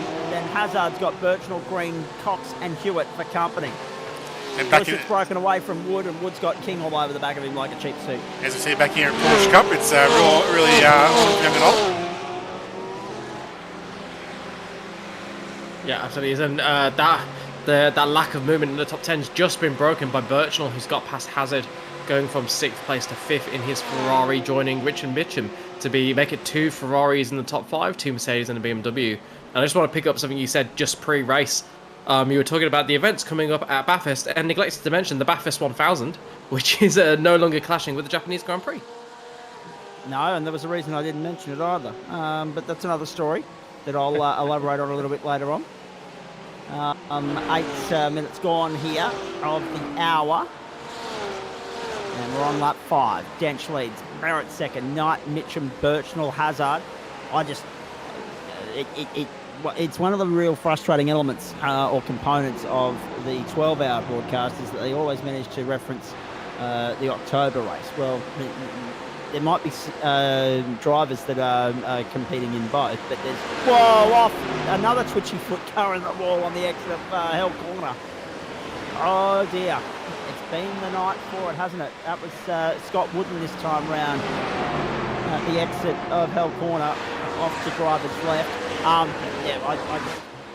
I just get sick of the continuous saturation of the October race in the media when, and in our particular context here as well, there's no direct correlation between supercars and GT3. We've got a GT3 race on, so that's why I mentioned GT3 and production cars, not the October one, but that's another story. Across the top of the mountain, Christensen in 20th place. And battles everywhere you look as well, boys, at this point in time. Headlights still on. They'll stay on for another 3/4 of an hour or so as far as the server time is concerned. And that's moving twice as fast as it would in the real world. So expect another 20 minutes or so, I'd say, of headlight running here. They will go off at some point. Yeah, you can see on screen now Liam Reston right behind Jaden Aitchison. He's up 7 spots already, looking to make 8 on this lap. He'll be looking to make more spots than laps by the end of this race if he keeps going like this. And yeah, just look how close that pink Porsche is to the back of I think it was another Porsche, but this is John Wright, and he's trying to defend for Reece Dickerson. I can see their names moving up and down the screen as they swap who's actually in the lead there. Looks like Wright's going to have the advantage through there, but is Dixon going to be able to do the up and under and come back at him? No, he's not going to be in position to make a move into the final corner. So next opportunity is probably going to be into Griffiths. So yeah, Hell Corner will come and go. Griffin's Bend will be the next best hope or prospect, I would suggest. 10.5 minutes gone, 5 laps in the book. Gregory Brooks not ready for that though. He's going past David Christensen at the first, Jeff Adams at the first corner. So he's just completely ignored our advice and decided he's going to make the first turn A overtaking opportunity. And he's done that beautifully because not only has he got past him, he's got a better run out of the corner as well. So it should be enough for him to defend into Griffiths. And here we go. John Wright gets Reece Dickerson as we expected into Griffin's Bend. Very nicely done. Trademark textbook 101. See, proof that they should listen to us. Okay. Matt Dench 202.403, the fastest lap of the race. That's a hell of a pace. But Merritt not being left far behind, he's done a 202.5 as his best, so only a 10th in the ultimate pace, and that's Scott Wooden. That's how he ended up in the wall. The third Twitchy Foot race car ended up in the wall. Interestingly, he's the only one to pit though, so even though we saw that nasty accident for Ben Woods earlier on, he was able to continue on. He must be trying to get to the first stop so he doesn't have to do an extra pit stop. But I do wonder if any damage will be affecting his pace. That guy's going to have damage affecting his pace. I'm not sure who that was, but that was a mighty scrap along the wall. Is that Russ Green or the one behind him, Simon Cox? It's Simon Cox, raping the wall big time. Oh, Merritt's.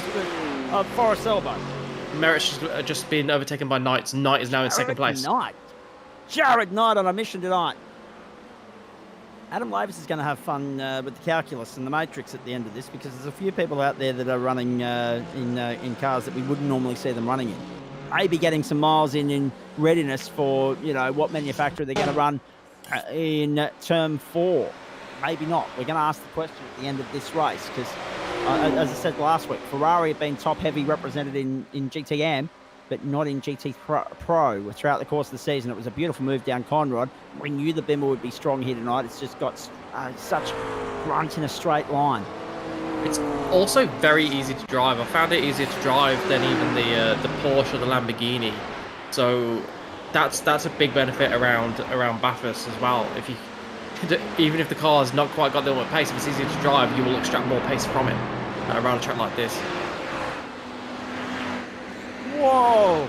Little bit of a bobble. Alexander Hazard across the ripple strip at the extra Griffin's Bend. Yeah, got close to becoming a hazard himself there. Yep. And spinning in front of all the other cars, but he managed to hold on to it, and there'll be a few of those throughout the race for him and every other driver. There's no way you get around Bathurst without at least a few moments where that could have ended very poorly. Dench, Knight, Merritt. Merritt hanging with Knight at the moment. Pit strategy is going to be critical in this race, given how tight some of these battles are at the moment. An inch is going to be as good as a mile.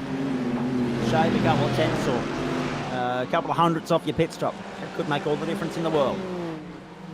Yeah, and I'm really interested to see what pace Jared Knight has got now that he's got past Merritt, because he's been touched with his gearbox since the start of the race, so a good 12 minutes he was right behind him. And that does indicate that generally you've got a little bit more pace if you're able to stick that close.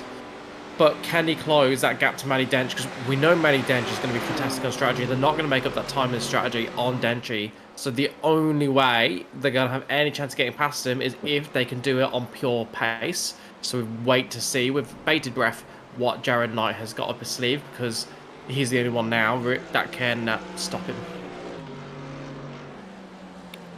Dench, Knight, Merritt, Mitchum. 3 different manufacturers in the top 4, 5 in the top 10. With Cox Stewart in the Mercedes 8 and 9, and Oscar Gliss at 10th. 2:02.155 for the number 1. Matt Dench lowers the benchmark again. Quarter of the race gone. We're on lap 8. 45 minutes to play. And critically, that was a second faster than Knight and Merritt. Don't know if they were battling. I imagine they must have been for it to be a second. That is incredible pace from Matt Dench. He's extended the lead out to 3.5, and he's on track to win this in a canter tonight. We've seen some impressive performances from him throughout the course of the season, but to be 3 seconds up on the field after only 7.5 laps around one of the toughest real estates in the land, it speaks volumes, doesn't it? Across the top of the mountain we go. The battle for second rages on. McLaren's 1 and 3 at the moment.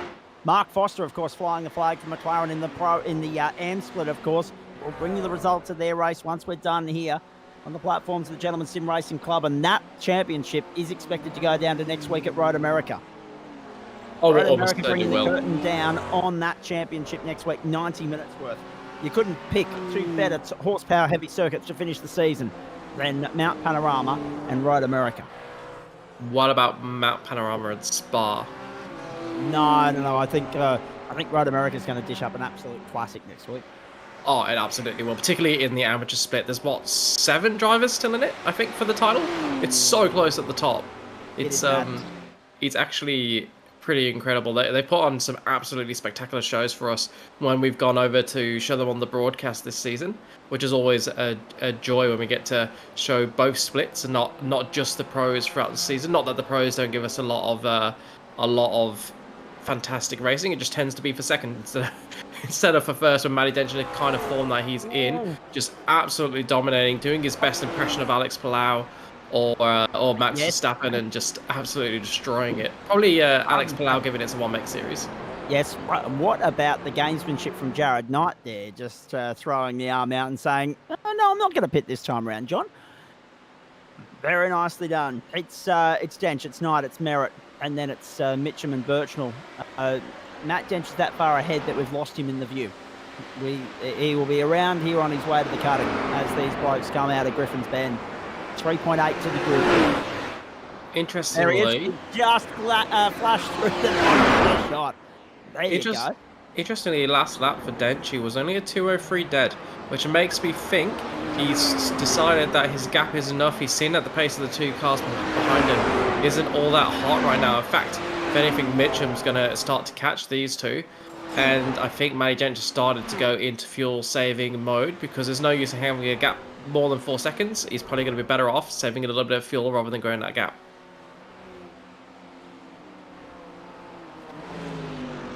Either that, or he's had a small mistake at some point in the lap, and everything I just said was rubbish. But however, we're all watching Simon Cox now, who we saw brushing the wall a little bit earlier, but there's absolutely not a mark on that car, so he's got away with it, and he is in the middle of a battle that starts with Andrew Hazard out front. He's got Russell Green right just in front of him in the white and red Diet Coke BMW. He's then got Wayne Hewitt and Oscar Gleiser behind him. Oscar Gleiser in the 2G4 Racing entry, and then Wayne Hewitt in the... I should know the name of that team by now. Help me out. Angry Pepper, thank you very much. So this is an interesting battle. There's, 6 cars in this battle? 7 even. It's Hazard, Greens, Fox, Hewitt, Gleiser, Wood, King. Just want to point out 3 things as well. Well, actually, 2 things. Ben Wood, Scott Wooden, both a lap down. Scott after being in pit lane for 3 minutes 38. And Ben Woods for 47.87. They're both still in the race, but they're very much out of business as far as getting back into contention is concerned. Jaden Aitchison just coming into the pit lane. So there's a few people that have blinked and gone early here. Liam Reston, Glenn Arnott came in at the end of lap 6.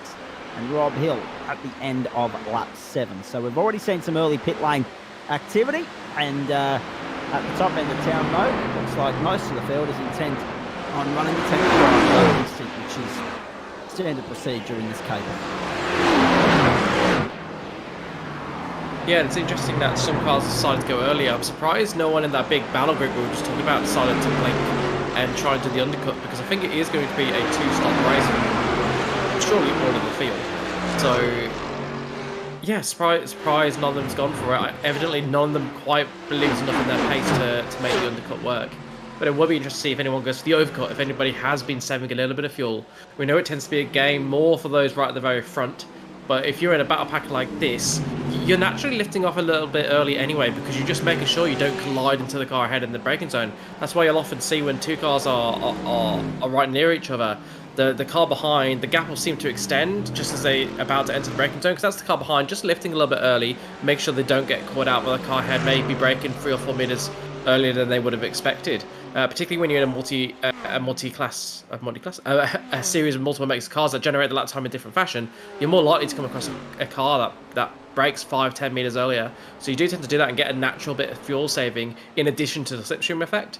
So it'll just be interesting to see if any of these cars in this battle pack are taking that to a bit more of an extreme and ensuring that they can get ahead through the pit stops by overcutting everybody else in this pack. But nobody pitting this lap. So more of the same. Fast lap qualifying runs for these guys.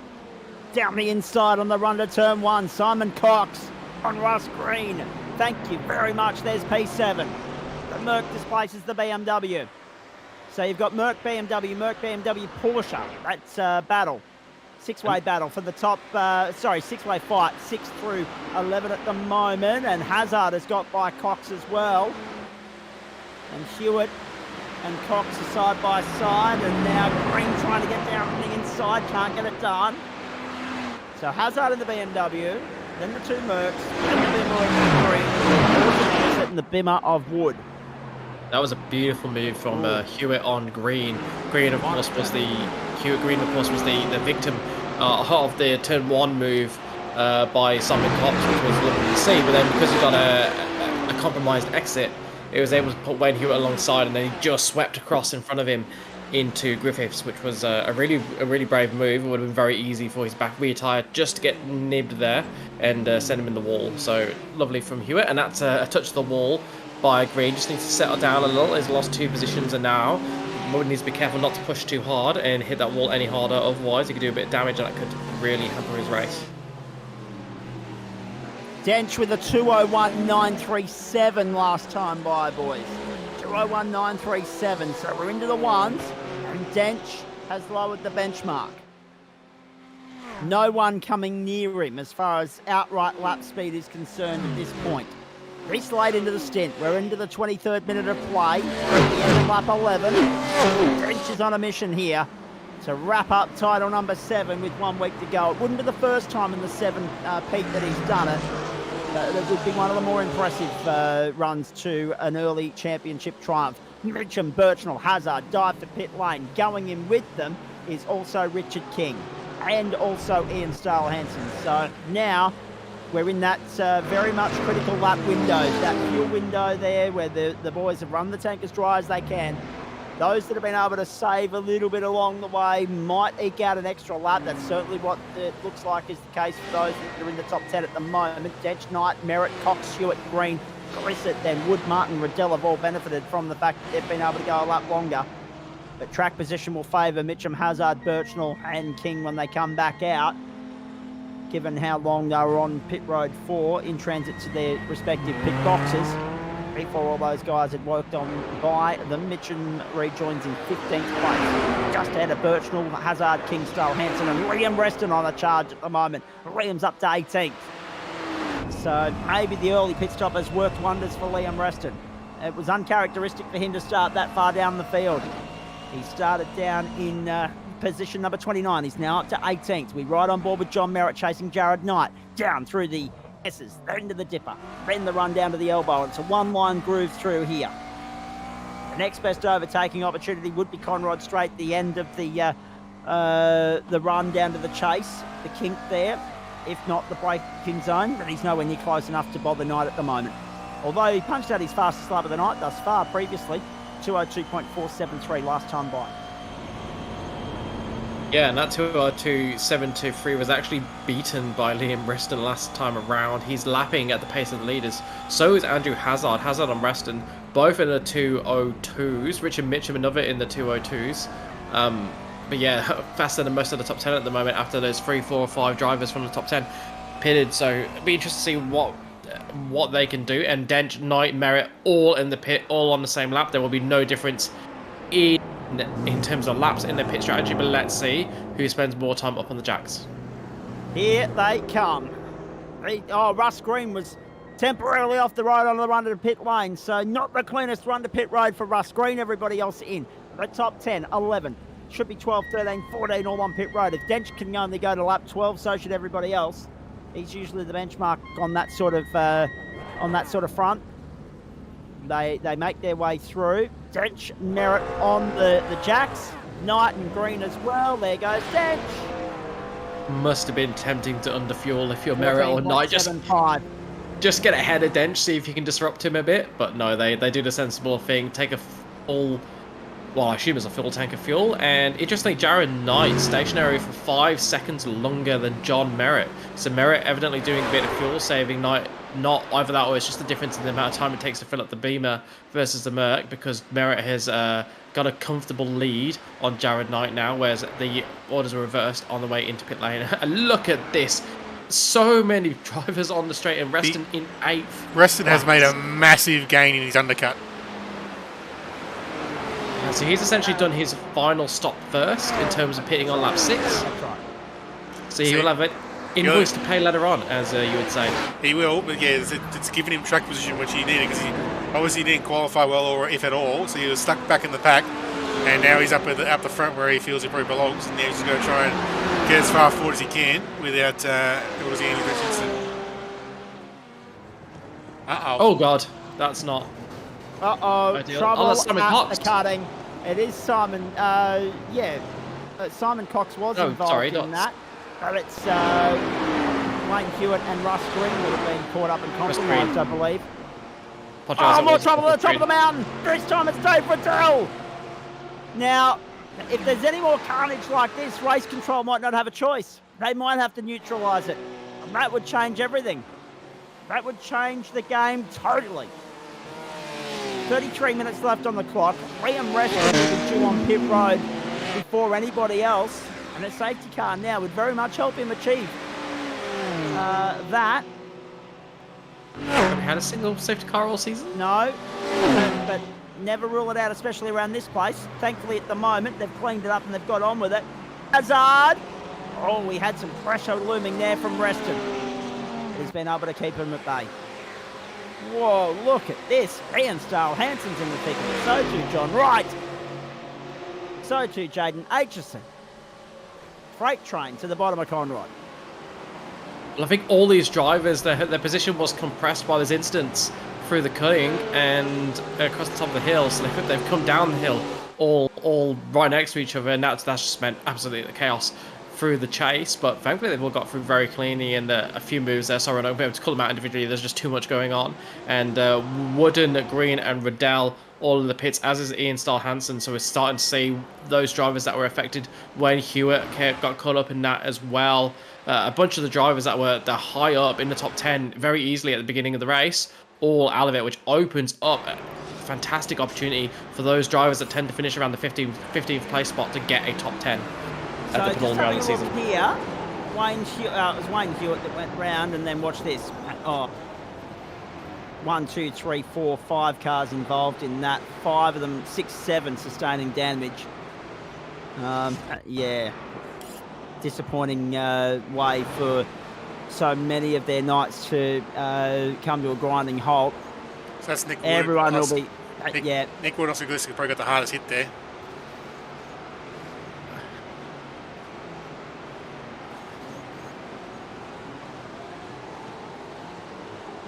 So all of those guys are now somewhat compromised and and working with, persevering with damage until they can come in and get their fast repair. Some of them might have already used it though. Nick Wood got a tap, but got a helping hand there after making contact because he had nowhere to go. So he got front and rear damage. Smashed at the front, belted at the rear. Nick Wood's come to pit road, understandably. Dave Riddell's been on pit road on the tow road. So Russ Green came to pit road as well. Dave's car was already broken. Oh, no! Dave's car was already broken, and there was a gap that was no longer there for the car on his outside. That's a very good question that I don't have the answer to. And I do apologise. There's only so much I can offer with regards to insights and knowledge. And Andrew Hazard got a helping hand from Liam Reston. I'm not 100% sure if he did there. Okay. Have a look. Now, so Nick Wood's still on pit road. I've been 57 seconds. So a few nights have come to an end, a grinding halt there. Yeah, see, he's just lost what he's Oh, no, you're right. You're right. Yeah, well played. Well picked up, Adam Lavis. Reston did so well not to hit him as well. Reston's a very lucky boy, absolutely. Now, Russ Green's parked up. He's done. Scott Wooden has got back out onto the racetrack. Wayne Hewitt is parked up for the night. He is done. Nick Wood will see if he can get back out there. Thomas Martin moves into the top 10. And all that unfolded just as I was about to make the point. In a 29-lap race, as we suspect this will be. 2:01.896 for Matt Dench. Last time by the line whilst all that carnage is unfolding. My goodness gracious me. He's just continuing to punch out the big numbers. Hazard off the road. Hazard off the road. And I'm just trying to work out where he was off the road to try and work out where the hazard is. He's in pit lane. He's in pit lane, I believe. He was caught up in the incident with Reston. Here it is. So the second incident here at the top of the mountain. And there goes the car, totaled. And she's done. She's going no further except the back of the garage. Unfortunately, crabbing all over the place. Now, Dench, Merritt, Knight, Mitchum, Cox, Birchnell, Reston, King, Martin, and Gliss at the top 10. Let me make this point before all hell breaks loose again. Critical lap. If we're talking a 12-lap stint, we're talking lap 17 is the critical lap. The end of lap 17 is the critical lap. You can come in, top up, get home. Therefore, conversely, anywhere between there and the end of lap 24 is the window for the next round of pit stops. Yeah, you're absolutely right. And I just want to call out Liam Reston, succeeding in his quest to go up more positions than there are laps, up 22 positions so far. Gonna get harder when it gets towards the hour, because I think he'd have to hit the front, which isn't going to happen. But that strategy that with him pitting early, working out absolutely beautiful, and by far our biggest mover, although a honourable mention must go to Jaden Aitchison, who's up 10 spots into 12th, and Rob Hill, who's up from 28th into 19th spot. Both of those 10 and 9/8 gained, respectively. And to answer Russ's question, well, he knows. Who was the last about the yellow flags? Who it was? The iRacing does have a yellow flag system, but it isn't fantastic. Like it's okay. It's okay once the incident's happened for a little while, but it's a little slow to react. So for those guys that come on the scene after as it was happening, they probably wouldn't have got a warning. It takes a little bit for it to actually trigger that yellow flag. So that's why if you get caught, as the instance happens, like only just around the corner from you, sometimes it's easy to get caught out like those guys did. It shows why professional race drivers always have some sort of spotter or engineer in their ear, because you need something better than an automated system if you want to have a chance of avoiding something like that. You need to be told exactly where the car is, and the yellow flag system is just not good enough to do that. It's all good knowing that you need to slow down, but if you don't know where the car is, it's particularly around a corner like cutting, it's going to be hard to avoid them anyway. Yeah, with the cutting, it's totally blind until you can see that little straight, and they could vary. It's a coin flip. They could be on the inside, they could be on the outside, they could be in the middle. You never know. This could be an incident waiting to happen with Thomas Martin, Gleiser, and Brooks all within a second. This could get tasty. Maybe not this lap. But next lap, it could get very, very tasty. They're certainly close enough together for something to happen, and that was in the background. Daniel Birchnell and... Sorry, where are we? 9th. I apologize. That was Jaden Aitchison and Reese Dickerson in the background. Dickerson looking to get past Aitchison and make his way further towards top 10. Dickerson up 7 spots, so he's having a very good race as it stands, but he can make it even better if he can get Aitchison into turn 1 or into Griffiths. Dench, Merritt, so we're back to a McLaren 1-2. Knight, the best of the Bimmers. Mitchum, the best of the Ferraris. Cox, the best of the Mercs. Reston, the best of the Porsches, but he's on a different strategy to everybody else. He's up 22 spots for the moment. That'll balance out a little bit once the second round of pit stops plays out. It's been a good recovery so far. You say that, but looking at 35 minutes gone. Look at the intervals. He's got 20 seconds on Thomas Martin in 9th, so he might only lose a spot. Like, he might not lose that many places because that is that huge gap caused by those incidents. And that's Ben Woods playing pinball with the walls, which is very easy to do around Bathurst, but it's not going to help his lap time. Indeed, he's pulled over and got the toe back speed. Yeah. Scott Wooden out there a lap down at the moment. In fact, there's a few people a lap down. Dench is about to complete lap 17. Nick Wood and David Little both a lap down at the moment. So too Scott Wood. And she probably thinks this has been a really boring race. He hasn't seen any of the drama happening. I think his biggest danger is that he catches up to the back of the pack and then somebody has a spin in front of him. Because of the rate he's going, he is going to be getting into some of these back markers before the end of the race. Certainly Wood and Riddell are right in overlap territory. So resting in to finish his full tank of juice. Yeah, that'll take him to the end. So we'll see where he pops out. Bear in mind, a lot of the other drivers are also going to have to pit, but they won't have quite as long a stationary time. No. So Reston has stopped. The rest of the field will continue on, except for Glenn Arnott. He's opted to come in for the early top up to get home as well. The end of lap 17, exactly what I said. The end of 17.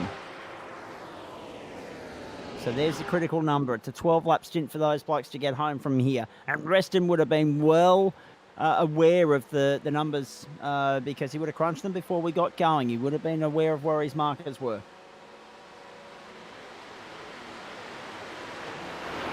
Reston just coming out in 16th place, 3.5 seconds behind Jeff Adams, and a bunch of those cars are going to pit out of his way when he catches them. So I'll be interested to see where he finishes. He's certainly looking good for a top 10 at this point, I would say.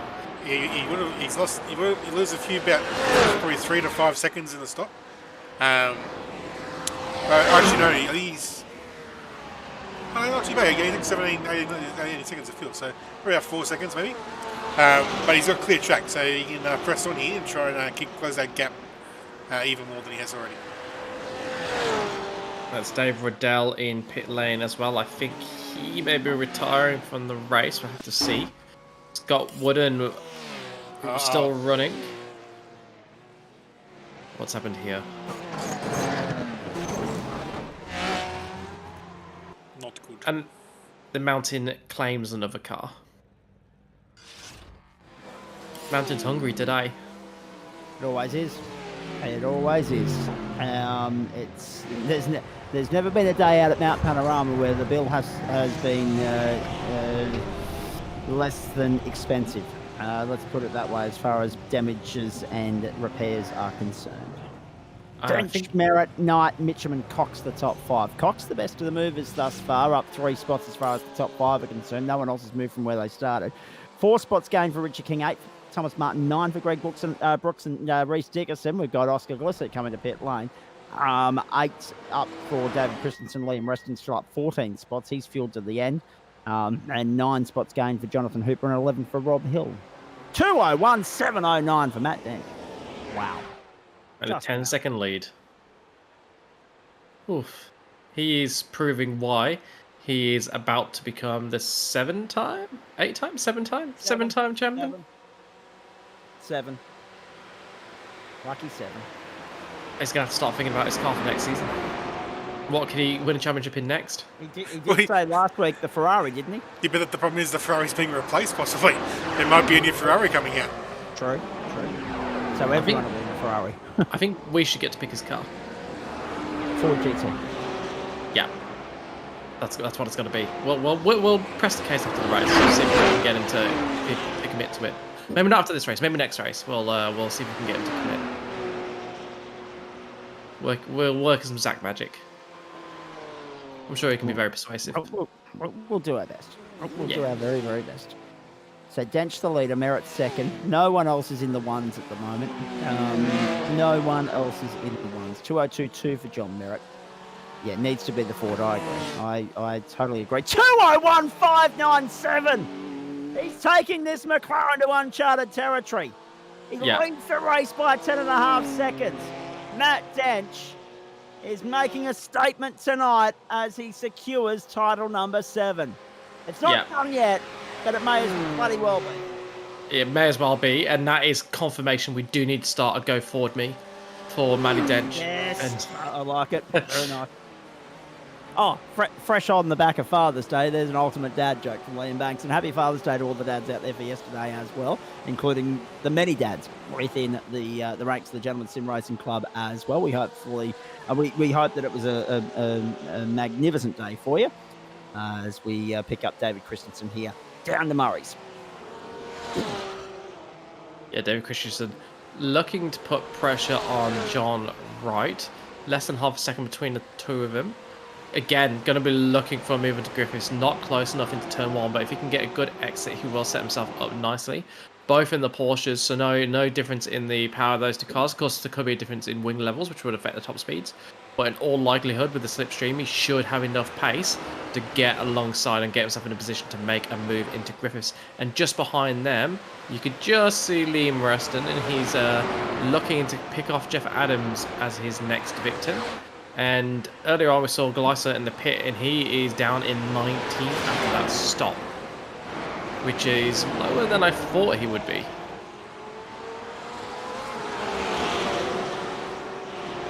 But he's well out of the running for the top 10 unless he can have a few spots when everybody else takes a pit. Well, yeah, I was going to say there's still a fair few pit stops to play out. Everybody ahead of Reston is yet to come in and complete that splash and dash. Well, that's exactly. Those of you that are the first-time granddads as well,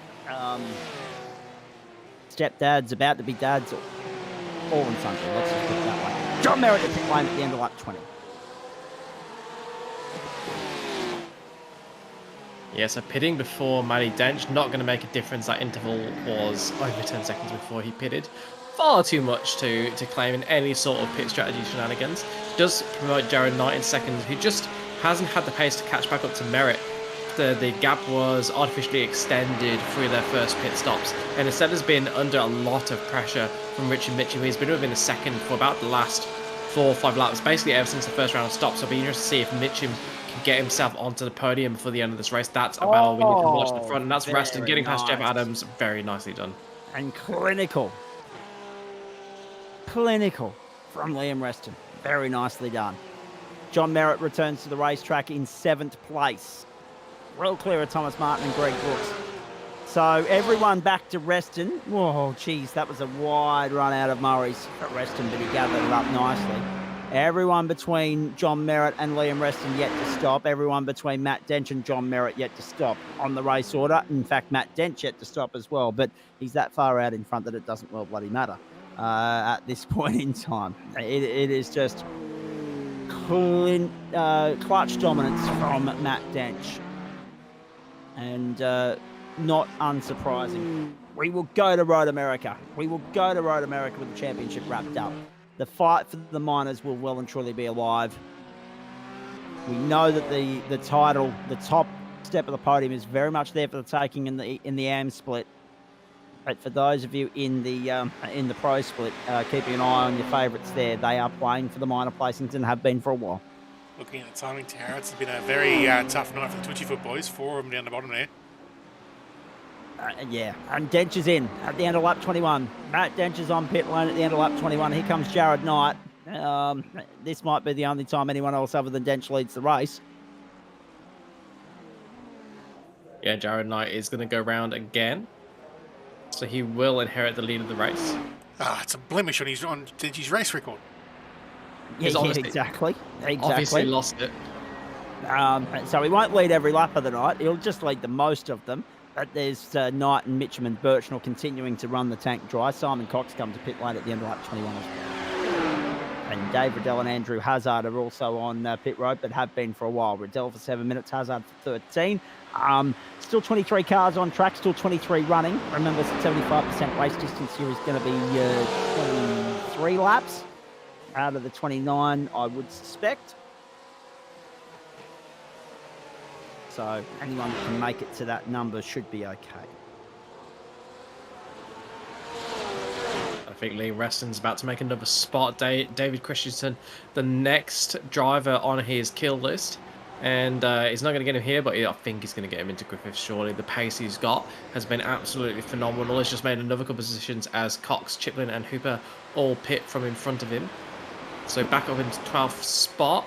And looking, everyone up to Merritt is yet to pit. I think he's going to come out of all this ahead of Thomas Martin and potentially as high as 7th place. Extraordinary.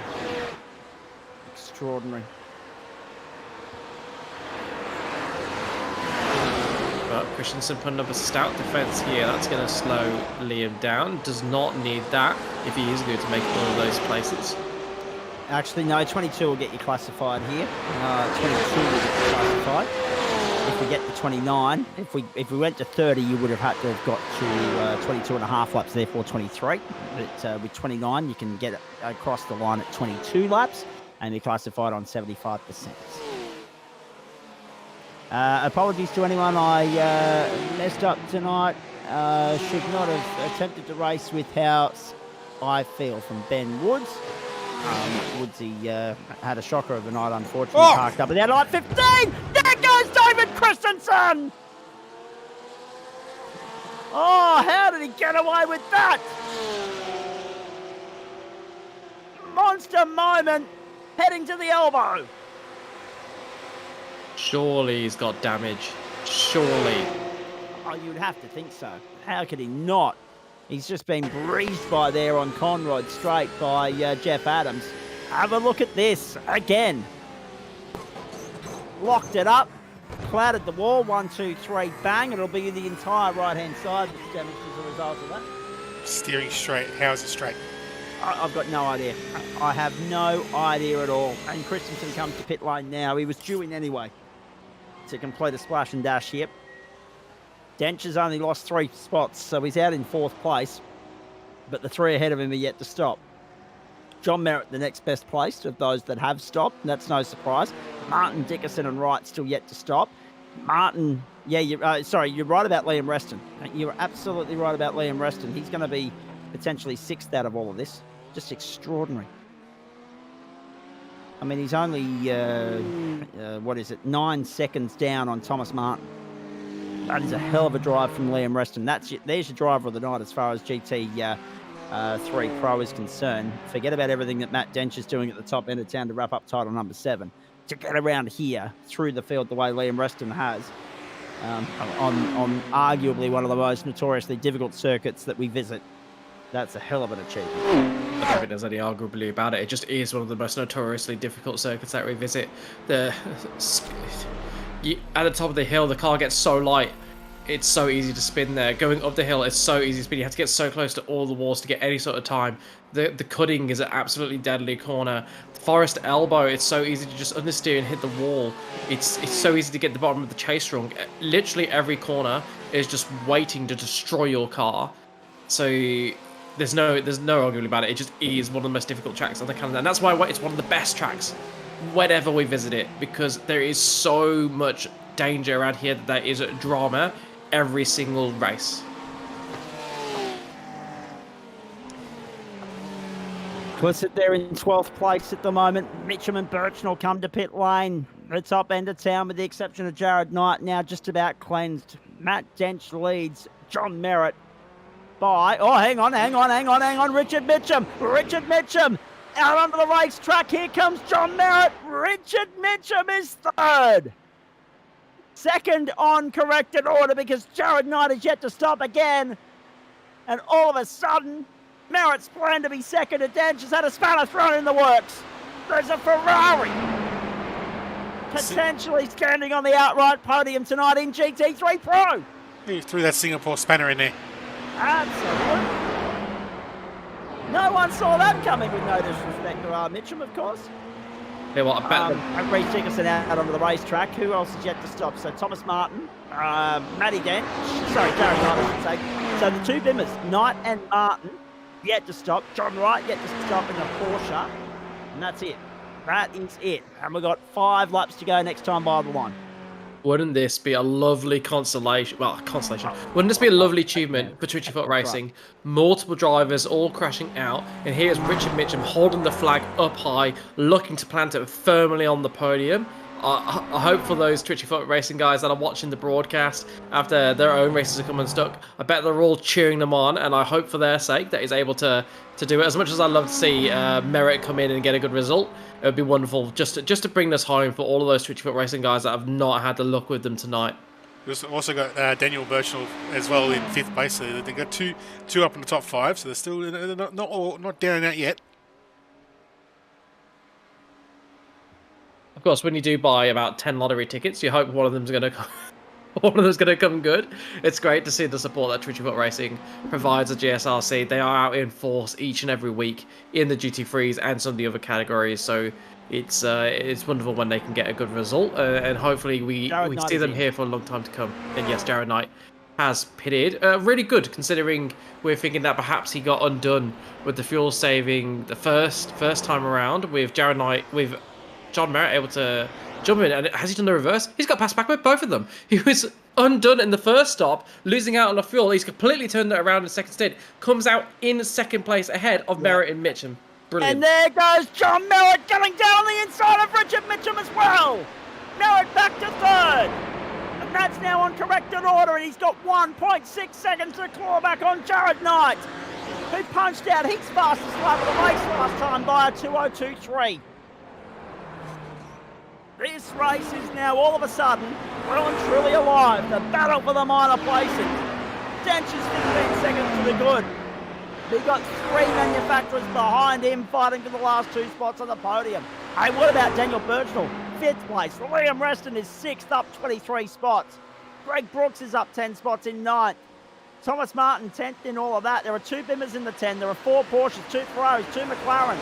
So Mercedes have missed out. They've lucked out on the mountain. Had 2 in the race, Simon Cox and Wayne Hewitt.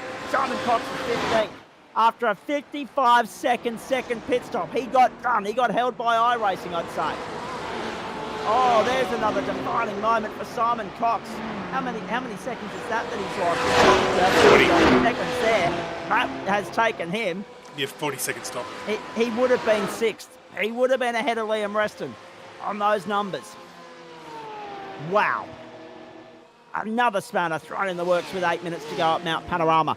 Lap 25 done for Dench, 4 to go. That time by the line only 2:01.83. I say only. Oh, David Christensen's gone again. That one will be terminal. He got the right-hand side of the car last time. He got the left-hand side this time. I think he's got both sides. Yeah, I think you're right. It's like, Yeah. no, just lost the rear. Oh, no. Bang. He got the right again. It was more the nose. Oh, that's unfortunate. David Christensen's night is done. I say only a 2:01.8 for Dench, by the way, and he's still the fastest bloke on the racetrack by a country mile. How do we see this one playing out here, Liam Banks? Because you got Richard Mitchum trying to get back by John Merritt. You got John Merritt trying to claw back Jared Knight. Knighty's really crept up on us here from nowhere. 1.3 the margin, Knight to Merritt. Is there enough time for Merritt to claw that back and have a crack? I absolutely refuse to make any predictions about where those 3 are going to finish, except that it will be 2nd, 3rd, and 4th in some sort of order. It wouldn't even bet against Richard Mitchum following Merritt through, and then the 3 of them getting into a bit of a scrap and him coming through to take the spoils. However, there is not long to do it. Only 3 or 4 laps remaining. It's going to be tight, but Knight is obviously in the best spot. You'd take track position at this point over anything else.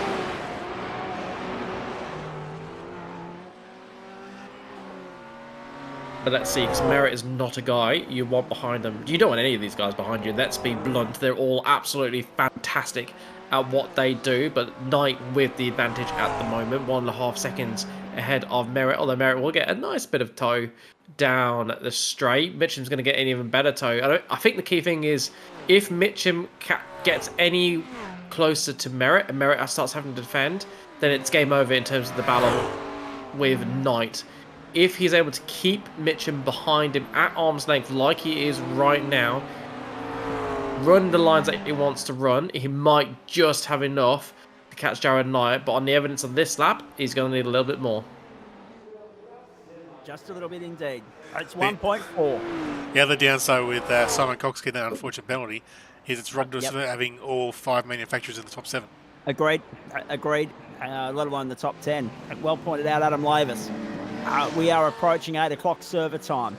We are approaching 5 minutes to go on the platforms of the Gentleman Sim Racing Club. Monday Night Motorsport for Waste Options across Facebook, Twitch and YouTube. Stay with us, post-race show to come. We'll preview the finale from Road America, but we will interview Matt Dench as a 7-time GT3 champion, provided he keeps an eye on the black stuff, in 5.5 minutes time. It's Dench over his nearest championship opponent, Oscar Glissett, by 57 seconds, I might add, at this point, gentlemen. That shows, illustrates yet again the dominance of this bloke throughout the course of the season. And he's made it look easy in a car that we probably didn't anticipate to be the outright championship contender it's been, but you never rule anything out when it's in the hands, in control of the benchmark of the club in Matt Dench. Well, yeah, and also with going into this round, we had Mark Foster in the other McLaren in AM leading the championship even in a tight battle, but still we had McLarens. But up until tonight, the only 2 McLarens in the whole field were 1-1 in the 2 series. Correct. And who saw that coming at the start of the season? The answer is no one. There is no one. This has very quickly gone from being a Porsche Cup to everything else. To put it in perspective, Mark was so in disbelief that he was leading the championship. He actually messaged me during the week to get me to Are double. you sure you got that right? Yeah, he told me to ask me to double check Adam Lee Holland's drop round points because he thought there were too many. No, incredible. That's a great story for him. 2:01.431 for Matt Dench as he starts lap 28 of 29. Can he get a 2:0? Can he get a 2-minute .9 or a 2-minute .8? Can he lower the mark again? I tell you what, Liam, he'll give it a crack. Oh, 100%. He's not one of those drivers that just gets ahead by 4 seconds and then cruises, is he? He doesn't mind absolutely crushing his foes with his right foot, with the amount of acceleration that he does compared to everybody else must do, just to be so much quicker. A 2 and 1.4, like, nobody else has gotten the ones, and now we're talking about him getting into 2-minute deads. And this is a high quality field. This isn't, No. you know, right. a small championship with only 15 people where there's a huge sprinting class and he just happens to be the only, like, properly good driver there. Jared Knight, John Merritt, Richard Mitchum, these are all properly good drivers. There are, what, 60 racers? 50, 60 drivers that are consistently out every week across the pro and the amateur split. That is a huge selection of drivers, and Dench, time after time, puts over half a second a lap on them. Ridiculous. Yep, absolutely. But we're not surprised by the marvel of this bloke, by this point, Adam Lavis. It has been happening now for 7 seasons, and before that, he was bridesmaid to John Merritt for a couple as well. Indeed he was. We watch Oscar Glissett here. Second is nothing to turn your nose up at when M. Dench is ahead of you. So Glissett will tonight forego any chance of winning the championship. He needed to keep Simon Cox at bay tonight. He only had 8 points of an advantage over Simon Cox. He only had 11 on Nick Wood. He's covered off both of them tonight. So I was just trying to find some and information. comfortably. I was just trying to find a bit of info to back up Banksy's statement there. So we've had 59 entries so far in the pro split over the course of this season, and on average their pace is generally under 2% from Denchi's. So it's not like there's a big field spread in the split. They're all within a 2%. So it's about 1.7 is the sort of the ballpark, but there's a couple of guys that have like raced once and I think, but yeah, so 1.7-ish%. So that's next to nothing. It's basically maybe a second and a half a lap over a long track like Bathurst. White flag, gentlemen. White flag. We're on the run home. The last lap board is out. Matt Dench is on his way to the checkered flag to another clinical masterclass performance that will secure title number 7 on the platforms of the Gentleman Sim Racing Club in GT3. And then on Thursday night, be it this week or next, he has a chance to become a 7-time champion in the Porsche GT3s as well. When it comes to GT3 racing, Dench is cleaning up in ways we've not seen in a long time. Imagine what the gap would be if he did some practice. Exactly right. It's frightening to think about, quite frankly. Good on you, Dave. At 34 seconds to go. Let's ride with the champion if we can. Oscar Glissett's going to try and keep Greg Brooks at bay. We'll come back to that battle. It's the only active one on the racetrack at the moment. But here comes Dench. We haven't seen much of him tonight because basically he's taken off and put daylight between him and the rest of the pack. 17.3 seconds to the good at the moment. There's not much this bloke hasn't achieved in on the platforms of the Gentleman Sim Racing Club. There's not much that he can't do on the platforms of the Gentleman Sim Racing Club. Last turn, checkered flag, and he's full throttle all the way to the end. Matt Dench wins round 9 of the Waste Options GT3 Pro Championship and wins the GT3 Pro Championship in turn 3 of 2023. He is a 7-time GT3 champion. 2:01.349, fastest lap to finish it off. He's done a Brock. Magnificent. Jared Knight second, held off John Merritt. Richard Mitchum comes home for 4th, and Daniel Birchnell makes up the top 5. Banksy, Oscar Glissett isn't yet home in the battle for 8th here. Greg Brooks is going to give him a hurry up all the way to the line. Then he's flashing his lights, trying to do anything he can to distract Glissett, but Glissett's too smooth an operator to be distracted by something like that. So I think he's gonna, Well, he's not flashing his lights anymore, so the mocker would have had to have been a couple of turns ago. Only one more turn to navigate, and Arsene Gleiser will bring it home in 8th to extend his lead in 2nd in the championship and put himself in the best position to bring home a maiden 2nd in the championship next time round at Road America. Oh, just another clutch performance from Matt Dench and another good performance from Oscar Glissett on a night where Simon Cox and Nick Wood faltered, and so did Wayne Hewitt. And therefore, Oscar Glissett's looking good for 2nd in the fight, but he's got to get through next week just yet. And Scott Wooden's going to come home, the last of the finishers. Glenn Arnott's checked out early, so too David Christensen. They both would have made it to 75% classification had they stayed in the server. Dave Riddell, Andrew Hazard, Ben Woods, Wayne Hewitt and Russ Green also retirements. Rob Hill comes home there as the last of the cars on the lead lap, bar Nick Wood. So 20 cars home on the lead lap. That's a very nice performance. For all the attrition we saw, it was less than I might have anticipated. Matt Dench has checked out. He's not coming to the jump, but Jared Knight is. So too Richard King, so too Oscar Glissett, Greg Brooks, Thomas Martin, Reece Dickerson, John Wright, Ian Stale Hansen, Adam Chiplin, Jonathan Hooper, Jaden Aitchison, Rob Hill, and Nick Wood. It looks like Scott Wooden's going to have a crack there as well. And so let's see how this goes. In fact, Nick Wood hasn't been classified on the lead lap. He's actually finished a lap down. My apologies. The fact that he was still out on the racetrack threw me off, but he's out there to do the jump. Right, Jared Knight will be the first cab off the rank. Let's go. We'll come back to those results in a moment. Dench by 17.5 seconds. Not surprised by any of that. Jared Knight's already had a crack and gone belly up. So we'll go back and have a look at that in a moment. Here comes Gregory Brooks. Oh, Knighty. Oh, wow. Oh, very nicely landed by the twitchy foot behind him. Here comes Richard King. Richard, you've not got enough speed there, mate. Not yet, anyway. Hang on, there's a formal photo going on there with Oscar Glissett that has been photo bombed. There they go.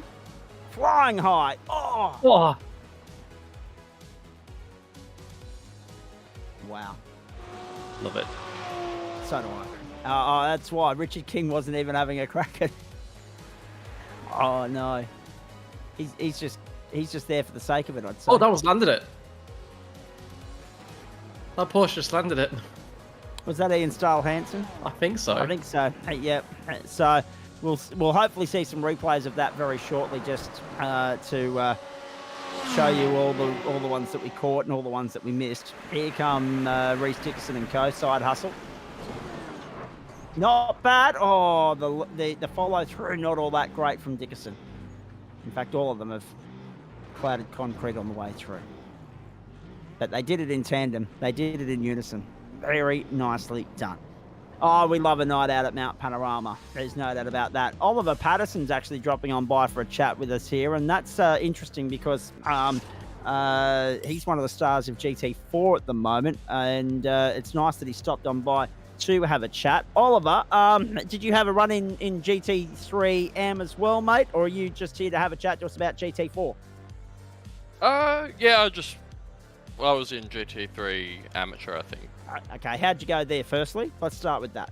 Yeah, good. I didn't actually know it was if there was divs or not. I just jumped in. No. All right. That shows that he's still a newbie, still a little bit wet behind the ears as far as the club membership is concerned. But it's great to have you on board, mate.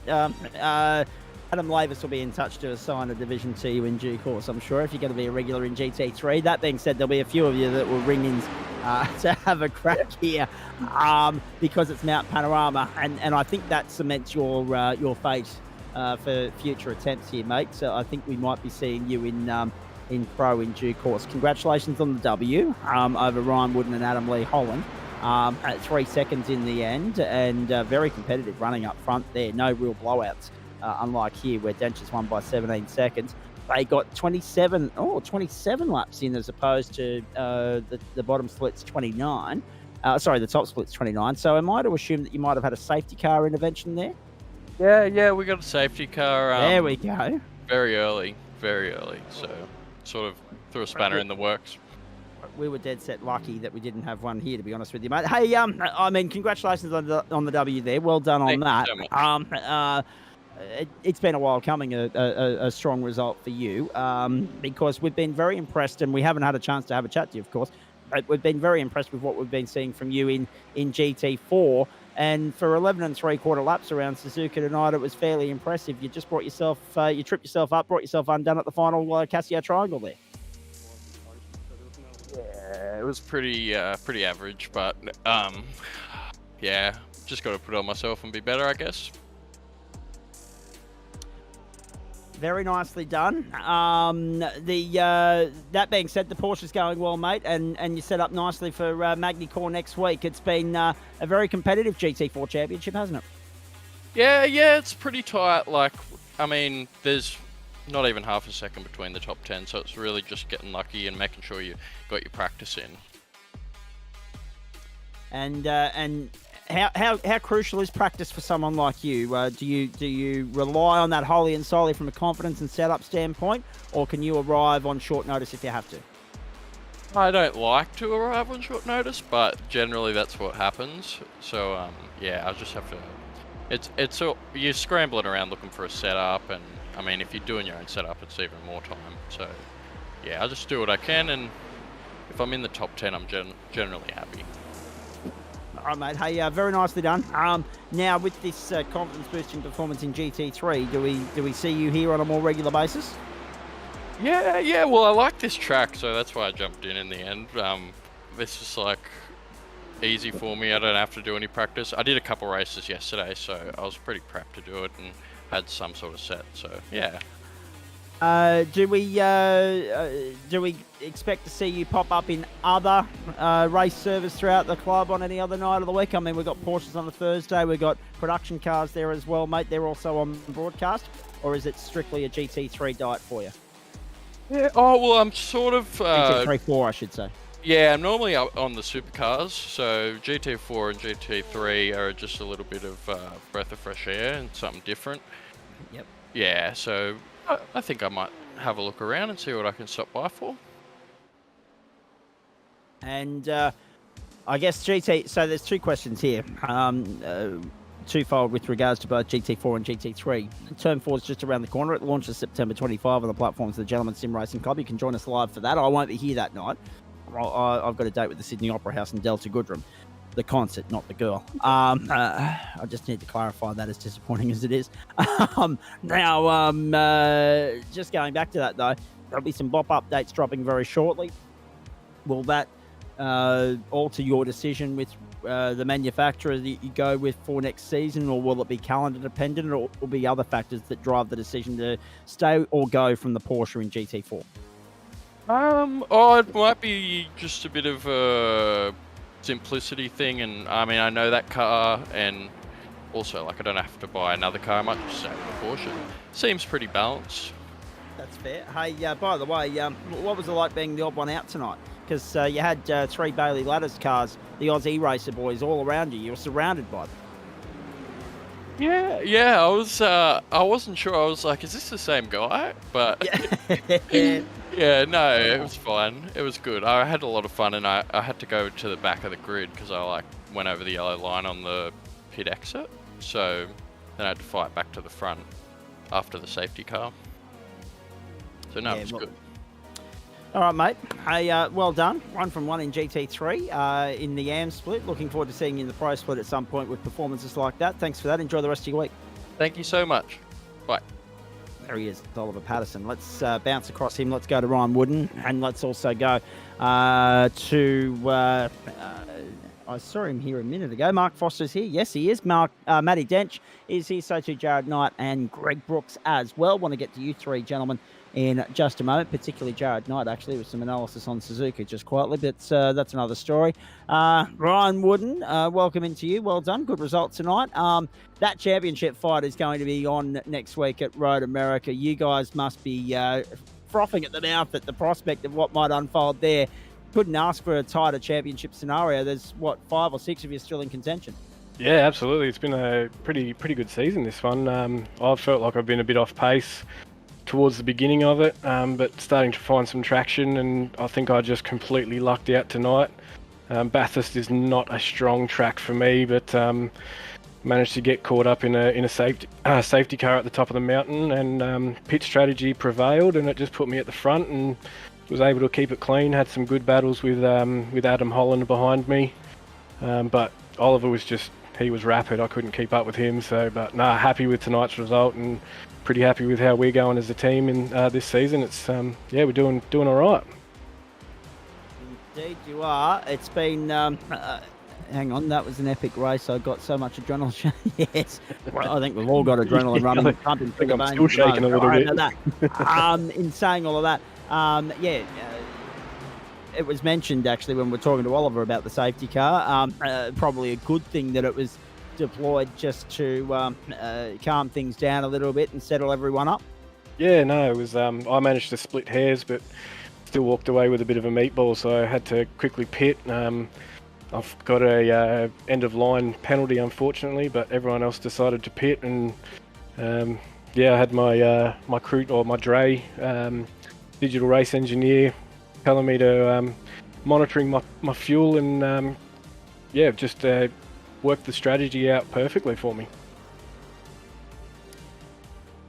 Indeed, and strategy play actually would have been tweaked a little bit there because the safety car would have enabled you guys to save a little bit of juice, and obviously it was 2 laps shorter than the GT3 Pro race as well, mate. So how'd you go about that? Yeah, I had to do a little splash towards the end, so I'd filled up when I had my repairs, and then just a quick little dash towards the end. But it looked like all the guys kind of had to do the same thing, and I think just pitting that little bit earlier just seemed to work for me. Couldn't have asked for a better outcome.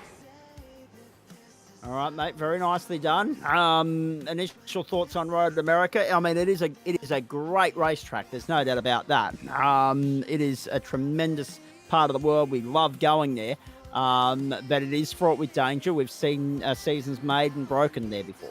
Oh, absolutely. It's one of those unknowns, isn't it? It's can definitely go either way, and hopefully with it being a 90-minute, everyone goes into it a little bit more calmly, and we have some good battles, and we'll see how we fare at the end of it. But I'm looking forward to it. I do love a bit of Road America, and it's a good fun track.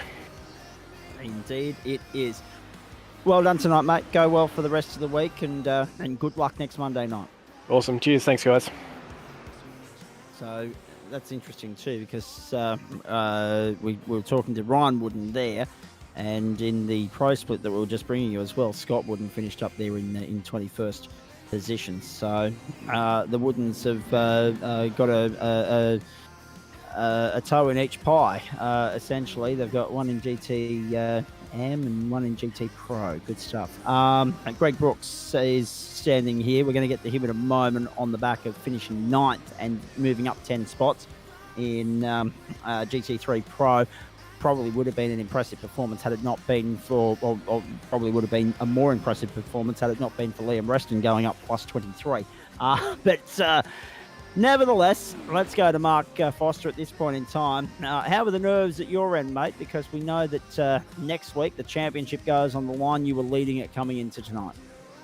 G'day, Zach. Yeah, they were pretty high. I was hoping for a clean race, and it was hectic, that's for sure. So I didn't qualify as well as I want. I think I was back in 9th, but managed to make up a few spots. And look, I thought I was actually on the podium towards the end, and then after that last pit stop I was back in P5, I think. So I don't know how the guys managed to jump. It was just lucky, but in the end for me it was like the race went well. There was no problems. I had one 4X unfortunately, which I think was net code, which hurt me a little bit, but yeah, I'm feeling all right about Road America now. And rightly so. I mean, as we've seen throughout the course of the season, McLaren have been the surprise packet in both servers.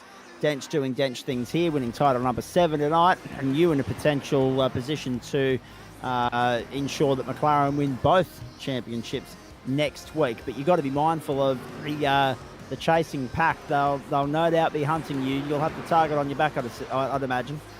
I have no doubt, and congratulations, Denchy. It's a fantastic achievement. Yeah, I'm pretty lucky in relation to, I think Dean Eldridge had a shocker tonight, and I don't know if he actually finished the race. Adam Holland finished in front of me by 1, so which was all right for me because it's just minimising the points difference, and that's what I'm just going into next week, just trying to hold my lead, and like like I said, at 90 minutes, who knows what'll happen. It's going to be good fun, that's for sure. Indeed, it is. Hey, 90 minutes. That's the challenge, isn't it? Because by the time we get to about that 75-minute mark, there'll be some people feeling a little bit sore and a little bit tired, and we know that fatigue and other factors creep in, and that usually means that the most drama we see is in that last 15 minutes in terms of people coming unstuck, people tripping up, incidents happening. How mindful are you of that, and how do you prepare for just that fatigue and that mental strain of going that extra 30 minutes compared to tonight? I actually love the Enduro, so I do a fair few 2-hour races, so that I'm not too much worried about. It's more that I think if it's the same, we'll only have 1 set of tyres to take, so it's more when to take the tyres, because I don't think they're going to quite take tyres and fuel at the same time, so you've really got to decide when to take those tyres, and as you know, Road America, it only takes one little mistake and you're into that grass and off you go, so it's going to be tough. And if there was this, I don't know, I know Bathurst always brings out the numbers, like the AM split had, I think, 36 or something. Yeah. It was huge, so it was pretty clean. There was a few moments in front of me which were a bit scary through the differ and so on, but managed to make it through. So hopefully I'll have the same luck next week and bring it home. All right, mate. Hey, very nicely done. Go well. Good luck. We'll be following the progress of that as closely as we can. We might even have one of our blokes have to jump in here. We might ask Grant Gill if he's doing nothing next Monday night to feed us the AM split so that we can potentially get some side-by-side coverage happening and keep an eye on that, because the Pro Championship is done, and we are meant to be showcasing the Pro Split next week, but we do want to keep one eye on the AM Split, given that the title is very much on the line. But whatever the case, we'll dissect it at the end of next Monday night, about 10:15, mate. Go well. Thanks, guys. Appreciate it. There he is, Mark Foster. Next cab off the rank, Gregory Brooks. Let's go to you. I want to end with one M Dench for obvious reasons, but Greg, nice to have you on board again. 19th to 9th tonight. It wasn't straightforward. There was a bit of carnage to avoid throughout the course of the hour, but when you keep your nose clean and the attrition rate creeps in and others fall foul of incidents around you, it's great what can be achieved. You've turned a top 20 into a top 10 in the space of an hour, mate. The 4th of the Porsches home in a very competitive field, and you kept young Oscar Glissett honest as well. Yeah, that was a lot of fun. Except for the carnage up at was it Griffin's, but yeah, it was a bit scary for a second. Then thankfully I had Tommy in front of me spotting for me, letting me know that there was traffic, and we thankfully avoided that incident. But yeah, our battle with Oscar was so intense. It was a lot of fun. Tried to do a few little dummy moves to kind of get him a little bit spooked, but he's obviously too good. Exactly right, mate. But how would you rate your own personal performance tonight? And obviously the finishing result's terrific. And as you said, you had a lot of fun with Oscar there. But how would you rate your race and how it all played out? I was actually rather surprised. I did a few races throughout the week just to get my eye in, and my pace wasn't too much different to what I was doing tonight, but I guess just the competitiveness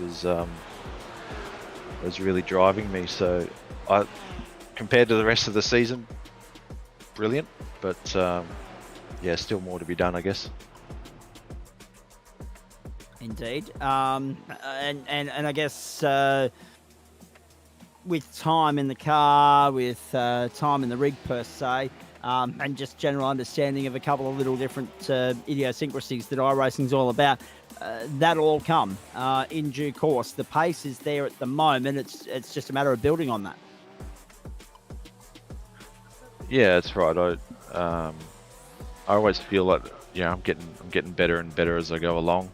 Bathurst is one of those tracks that I love it, but it scares the heck out of me.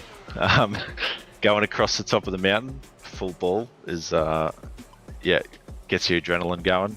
But yeah, I'm really feeling I'm improving well. It's good having Tommy and Adam Burhop we're all kind of coaching each other and helping each other out. So I'm learning a great deal. And doing these long races is really good. I sometimes struggle with the endurance side of things, but the sad thing is I love the endurance. Yeah. So on that note, how are you a little bit worried about next Monday night, given it's an extra 30 minutes again? To be honest, I'm not sure. I've not done much Road America. I've mostly done it in F4s, so yeah, it's a mystery to me at the moment. But I'm very keen to be doing that much driving it all at once. Liam, I must apologise. I've let a couple of blokes go already that you might have had a question for. But Liam Banks, at this point in time, anything you want to ask Greg in particular? I was trying to ask, I don't think we saw much of your race, sadly. How many of those 10 positions gained were overtakes versus people in front of you coming unstuck, do you think? Well, I'm pretty sure I only overtook maybe 2-3 guys. Yeah, out of raw pace, I think. Or John Wright, I think he had a little blunder on the wall on the exit of Forest Elbow, and that kind of made it an easy overtake down the straight there. But yeah, I think there were only 2 other overtakes. Everything was all pit strategy and maximising on the carnage at Griffin. Yeah, did you see what happened? No, actually. All I saw was just cars in a pile and Tommy's going, watch out. So we almost came to a stop for about a good 2-3 seconds. It's worth a watch. Go back and have a watch of that. Oh, if it's on the broadcast, I've got to review it anyway. So yeah, I'll get into it. Exactly. With regards to next season, I mean, we're only 3 weeks out. The Porsche, you're in there at the moment. Are you looking at any of the other manufacturers and thinking I might like a crack at that? Yeah, might see what this new Ferrari can do, but the Porsche suits me quite well. So, and I adapt well to that car. So it's possible we'll try and maybe end up sticking with that car. All right, very nicely done, Liam. Anything else for Mr. Brooks while we've got him? No, go and enjoy your evening, Greg. Thanks, guys. Appreciate it. All the best for Road America, mate. Thanks for stopping by. Thank you.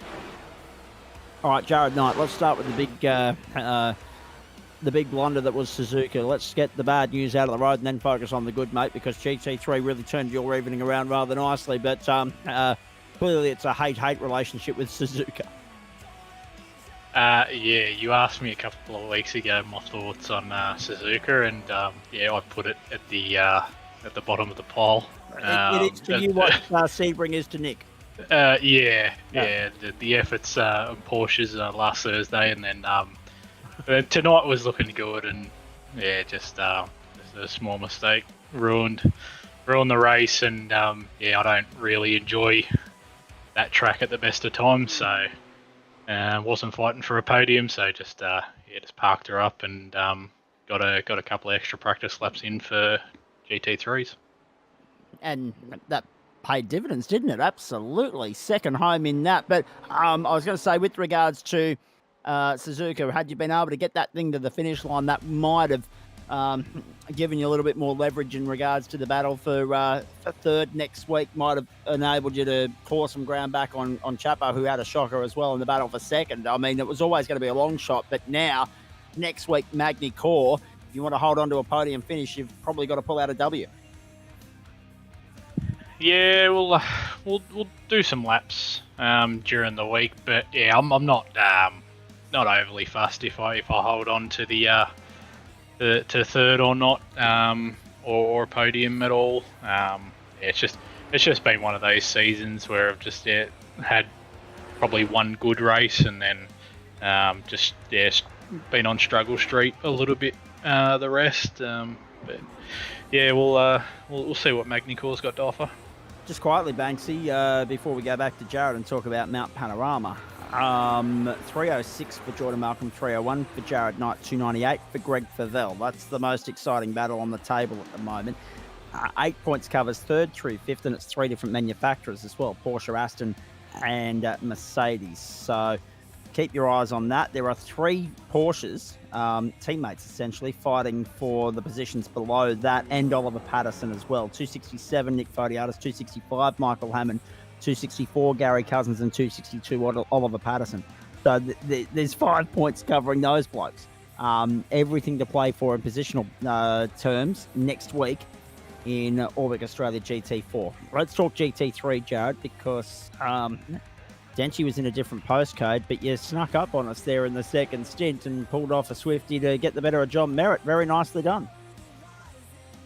Yeah, it was just able to run the Beamer with a little less wing, so it was had a fair amount of poke down the straight, and I was able to save enough fuel in that that first stint until John just started playing silly buggers and had lifted and tucked behind me. But yeah, no, it was a really good race with John. I haven't had too many battles with him, and he's usually a lot further up the road than me. So yeah, no, that was a good tense battle, and good to come out ahead. Not going to lie though, Merritt's got a lot of time and a lot of love for that McLaren. So for him to just drop back in unannounced and pick up where he left off, third was pretty impressive, I will say. With regards to you though, personally, I've got a lot of time for the Bimmer. How is it as far as you're concerned? Because I mean, obviously McLaren are dominating things here through Denchi. Then it's been the Porsches. We saw a couple of Ferraris in there tonight, trying to emulate what we've been seeing in GT3 AM, I should say. So BMW really hasn't been the front running performer on a regular basis. Tonight, you were able to change that. Yeah, I personally think the Beamer's the best GT3 car, or the best all round anyway. It lacks at some tracks, but more often than not, you can drag a bit of pace out of it and battle towards the front, whereas other cars may not suit a track, and it'll be towards the back. It'll be a mile off the pace. So yeah, I do have a lot of love for the old Beamer, and but yeah, we'll see what this new 296 brings to the table. I'm sure it'll be extremely OP for a couple of weeks until the masses tell iRacing otherwise. Thoughts on Road America next week? Again, a circuit that, like Mount Panorama, I think will suit that Bimmer. Yeah, I'm not the biggest fan of Road America, but yeah, it should be all right in the Beamer. I mean, I've chopped and changed cars this season. I'm not really. I think I've missed a couple of races, and I did notice that. Yes. yeah. So yeah, not battling for a championship, so or any kind of podium. So yeah, just in saying that, Nighty, I'm just going to jump in there. In saying that, you can somewhat leverage that and use it to your advantage, can't you? Do a little bit of testing and tuning with these different manufacturers to try and find something that you might be able to settle on for a full 10-week campaign if you're able to do that at some point. Yeah, definitely. It's always good to, I guess, put in consistent laps in all the cars. It's nice to have a bit of speed in everything, and yeah, not sort of be off the pace in one car more than the other. But yeah, we'll probably do some testing over the next couple of weeks, and yeah, we'll see if we stick with a car for the 10 weeks next season. And that is going to be a lot of fun to see, not just the race formats, but the calendar, and also who jumps ship and who stays loyal to their respective manufacturers this season. Liam Banks, while we've got Jared Knight, what do you want to ask him?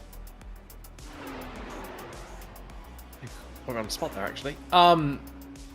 So with the GT3 and the GT4, with the GT3 and the GT4, because I've seen you run them back to back quite a few times, how different do you find the driving style between the two?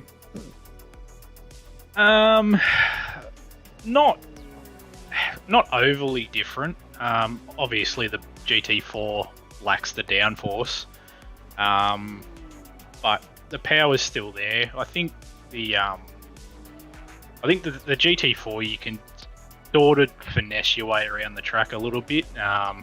It's quite easy to get on a slide and use a bit of slip angle through the corner and keep the speed up that way. Whereas the GT3, I guess you probably got to be a little bit more refined and get your braking done and wash your speed off in a straight line, even despite the extra downforce. But I wouldn't say it's chalk and cheese between the two.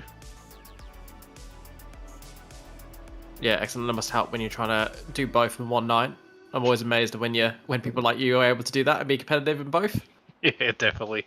It's I mean, the more miles you do, the better it is, isn't it? Oh yeah, absolutely. Hey, Nighty, thanks for stopping on by. Thursday night, Porsches. A big box to tick here. We're off to Spa-Francorchamps for 60 minutes. Yeah, you'll probably see me there. I might might make an appearance. Hopefully, it's a bit better than last week's efforts. But well, and congrats to Denchi. Yeah, he was an absolute freak again. That was... Again, are we surprised? Probably not. No, not really. I do believe there was talk that he must run the Ford next season, but we've started the petition. Feel free to add your signature to it. Yes. It'll get my signature definitely. It's a go Ford me. Yeah. All right. Hey. If he doesn't own it, I'll pay for it. That's it. There we go. The offer has been made.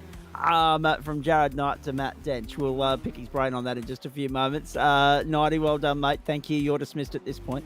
Yeah, cheers, Zach. Cheers, Liam. And let's bring him in on that note. Last but certainly not least, in fact, we've saved the best until last in every sense of the word on this occasion, ladies and gentlemen. He's won a GTE championship. He's won a GT4 championship. He's a 6-time Porsche champion. But now, Matt Dench is a 7-time Waste Options GT3 champion on a Monday night on the platforms of the Gentleman Sim Racing Club. That graphic will very quickly need updating and very quickly run out of room for Adam Lavis to add any more of his achievements to it. But he's a stalwart of the club. He has been the benchmark for the longest time. There's not much the bloke hasn't achieved. There aren't too many boxes left to tick. It was a clinical clutch performance again from this bloke tonight to wrap up title number 7. But you're doing this too often now, Denchi, that we can't really build up the hype to the grand finale because there's too many bloody dead rubbers. Well done. Yeah, thank you. I think for the Ford, we've got 3 more seasons, probably before we see the Ford, I guess. 3 more seasons? You can make us wait that long? Well, he's waiting for the new one, guys. Yeah, absolutely, 100%. And apologies there. Thanks to Liam for picking up the freight because I had to clear the throat. Denchi, so 3 more seasons. So essentially, what you want to do is wrap up titles 8, 9, and 10, and then relinquish your crown. Is that what you're potentially saying to me?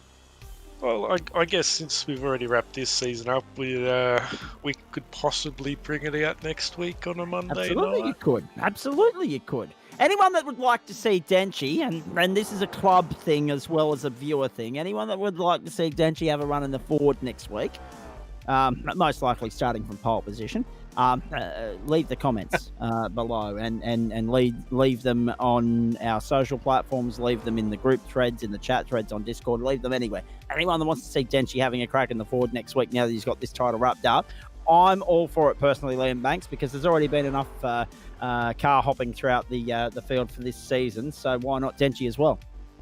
Yeah, I think actually we should start a full poll in the GT3 chat in the Discord, and then we can get Denji to drive whichever car wins.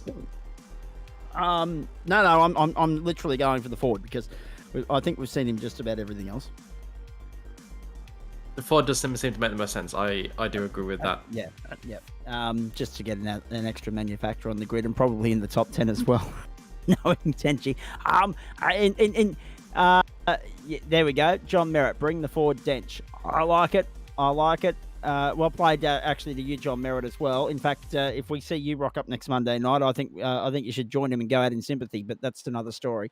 Third on his return to GT3. We're not even surprised by that. 2 McLarens on the podium. It's been a long time since that's happened. You'd be going back to probably the days of Shane Wallace, who we know is doing great things both here and abroad at the moment. Matt Dench, to you though, you made it look easy. You so often do, but tonight particularly punched out the only driver in the 201s throughout the course of the night. You led this field for pretty well the whole way. There were just a couple of laps overlapping with different people running different strategies and different pit markers in the second stint. You never looked headed. You cleared out from the outset, and you had half a second on the field in qualifying. Could it have gone any better? I don't think it really could have went any better. No.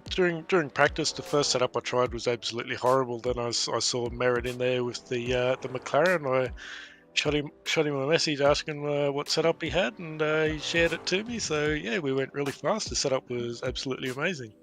Look at Jay Merritt, hot lap himself, helping Matt Dench on a night where everyone will now be loathing or hating on John Merritt for giving you an upper hand when it's normally you setting the benchmark.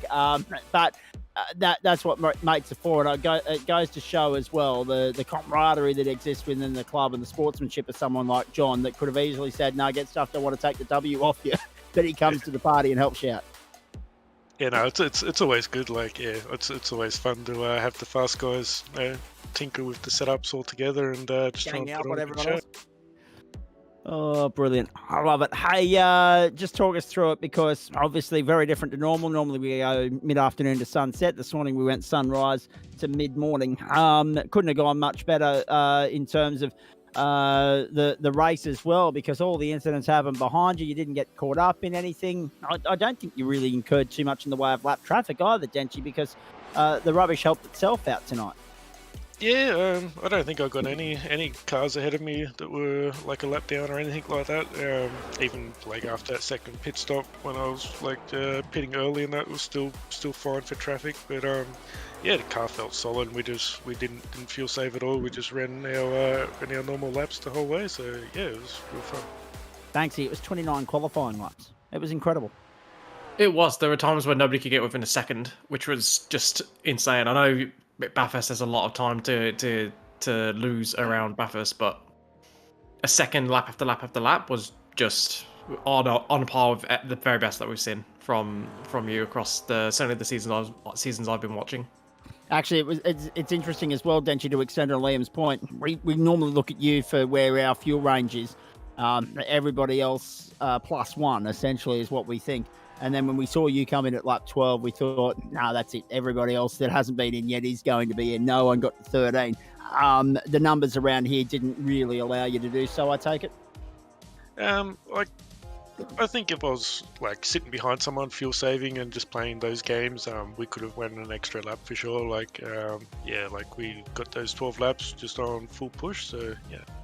Listen to him. If we were playing those games, we've been talking about the gamesmanship that goes on here all week, every week, all season, and he's just come out and verified it. In saying that, though, mates, that was probably clear to us from the start that there was nothing in the way of fuel saving going on, because normally the field would be, maybe a second and a half behind at the first stop. They were 4.5 tonight, or 5 even. You cleared out pretty quickly. Yeah, we were pulling just at the start. We took off and just pulling a couple tenths every lap, and finally broke the draft, and we just kept it going. Indeed. Liam, anything else that you want to ask the great man here before we start looking ahead to next season and next week? Absolutely not. I think we talked to him enough, because he's in the in the commentary box every week because he's always winning. That's true. Hey, Denchi, I do have a couple of questions. I haven't seen too much in the way of what's coming in the next content update, but BOP updates are going to obviously be a talking point. It'll be interesting to see what racetracks drop as well and what we've got to try and master next. Yeah, I'm always looking forward to the big like week 13 updates. Always got my fingers crossed for big changes to make the cars feel a little bit different, and yeah, it's always fun to learn them again. How much difference season on season do you notice, and instinctively, how quickly do you pick up those changes that you speak of? What changes they make, and having a play with them and learning them? I pick it up pretty surprisingly fast. So I can get up to pace, and then yeah, you'll have huge gaps to everyone, and then as the weeks go by, people start getting a bit closer again, getting their head around all the fun new changes. So. Surprisingly fast, he says. I want that. I want it on the record, and we're going to retract that statement, because when it comes to Dench and fast, nothing about it is surprising in the slightest. I just want to verify that to everybody right now. And I guess to be, not that you need to brag about it, but we can highlight it for you. That just comes back, I guess, to somewhat natural instinct, mate. Yeah, even with when I'm learning new tracks and that, it's 5 to 10 laps, and you've got pretty decent pace, and then 5 to 10 laps past that, and you pretty much honed it all in. So yeah, we just sort of pick it up really fast. All right, mate. Hey, while we've still got you, I guess we talk about the Porsches coming up this week. Spa-Francorchamps, yeah, there it is. Well done, Adam Lavers. That didn't take long. 7 by GT3 Pro, 6 by Porsche. A chance to make that 7 in the next couple of weeks as well, mate. And Spa-Francorchamps, a circuit that has bitten you before, but you'll be hoping to get through there cleanly this week. Yeah, so I think Spa and the Porsches will be a little bit of fuel games and all that fun stuff. Try and save your tyres for the end of the race, and yeah, just try and get a really good pit stop and get that gap, and then run away with it, hopefully. I'm going to come back to that comment in just a moment, and I appreciate NZ, I can't read the rest of that, sorry, tuning in from New Zealand, 18 past 12, they're enjoying it, hooked to it, should be asleep, we all should. But it's great that we are via YouTube, now that we're streaming on that platform as well, able to build the audience and have people tuning in. And of course, we've got friends that tune in from the United States, of course, where the US Open Tennis Championships is front and center at the moment. Also the NASCAR playoffs and the final rounds of the IndyCar series, the start of the NFL not too far away. But of course, New Zealand, everyone excited there at the moment about how the All Blacks are going to go in the World Cup, and of course how the Warriors are going to go in the NRL finals. First time we've seen them there for a while. So we appreciate the support from across the ditch. Very kind words there. But I'm coming back to that in just a moment. Denchi, so next week the Ford, absolutely. And we're hoping to see you achieve great things from that. It might actually reinvent the wheel and provide the Ford with a little bit more love that it hasn't seen in quite some time. Beyond that, you said last week to me you're thinking Ferrari next season. Is that still the case? Yeah, so we've got Ferrari, BMW, and Ford are the 3 manufacturers left to do. So I would like to leave the Ford to last. Okay. Yep. And then yeah, the BMW is not far behind the Ford, so I think we'll take the Ferrari. So Ferrari for Term 4, BMW for Term 1, and Ford for Term 2 next year. Sounds like a plan. I like it. I like it. When will the rain come to an end? The end of it doesn't look like it's anywhere near in sight at this point in time, with no disrespect to the competition, because at the start of this season, we were wondering how the McLaren was going to go against the plethora of Porsches. It's absolutely smashed them in the hands of the master of the craft, Matt Dench. Mate, go well. Spa on Thursday. We'll see you there. We won't hold you up any longer. Have a great night, and congratulations again. Title number 7. Well done. Yeah, thank you, everyone. It's been an absolute blast. We'll catch you later in the week. An absolute blast and an absolute pleasure, and a pleasure for us as well, Liam Banks, because we get to sit here and marvel in this stuff each and every week. Yeah, it's absolutely fantastic to watch. The racing's always fantastic in the GT3s. There's always something that holds our interest. It's very rare that we go quiet, even in the longer 9-minute races. So it's been another fantastic season so far. I'm just sad there's only one more race in it. But the good thing about GSRC is even when the season ends, you only have to wait a couple more weeks for the next season. Exactly right. And then, of course, in week 2 of the new season, we'll have 17 different time zones in play yet again, unfortunately. That's the only downfall about seasons 1 and 4. But luckily for me, I've already secured 9 weeks out of 27, 9 weeks out of Queensland during the daylight saving window, and I'm hoping to extend on that. it's been great to have you company wherever you're tuning in tonight. Liam Banks, aside from Matt Dench, I think Liam Reston get the nod for driver of the night. Beyond that, who else impressed you across the two races? Really hard to look past Liam Reston. Like you said, I'm going to have to remind myself of the finishing order, because there was another driver I did want to give a shout out to. I want to give a shout out to Sam Chapman in the GT4s. He's on holiday in Bali. He took over what he could in his rig to try and compete, because he's in the running for the championship, and was racing using a hand clutch and hand brake, and still only qualified 2/10 of a second behind me. So his qualifying effort in particular was very impressive. I don't think the race went too well, but what a track as well to have that. He really needed like a stop-start track. Instead, he got Suzuka for the one track to try and do it without pedals. But I think it just shows the commitment that he's got, and that's why he's in the fight for the championship. So I want to call out Sam in the GT4s, and then the GT3s. Gregory Brooks up 10. I know we said that it's, with Reston taking 23, that takes the cake, but up 10 spots is still a very impressive outing, so he should be very, very happy with that. Indeed, he should be. Well done to everybody tonight. They put on a great show. Suzuka, Nick Fodiatis, a save of the season, and some impressive racing right throughout there. Really not sure what happened to Michael Hammond, but at the end of the day, Jordan Malcolm was too good. That was really good, and it set up a tantalising battle for all the minor placings, third down through 10th next week in GT4, and it is a 45-minute race for you.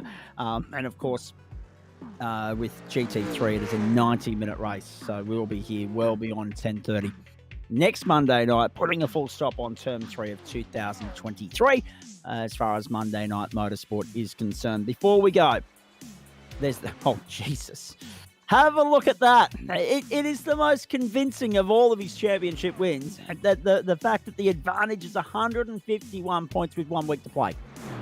Get out of here. That is just incredible. But have a look behind that, Liam. 16 points covers Glissett, Cox and Wood.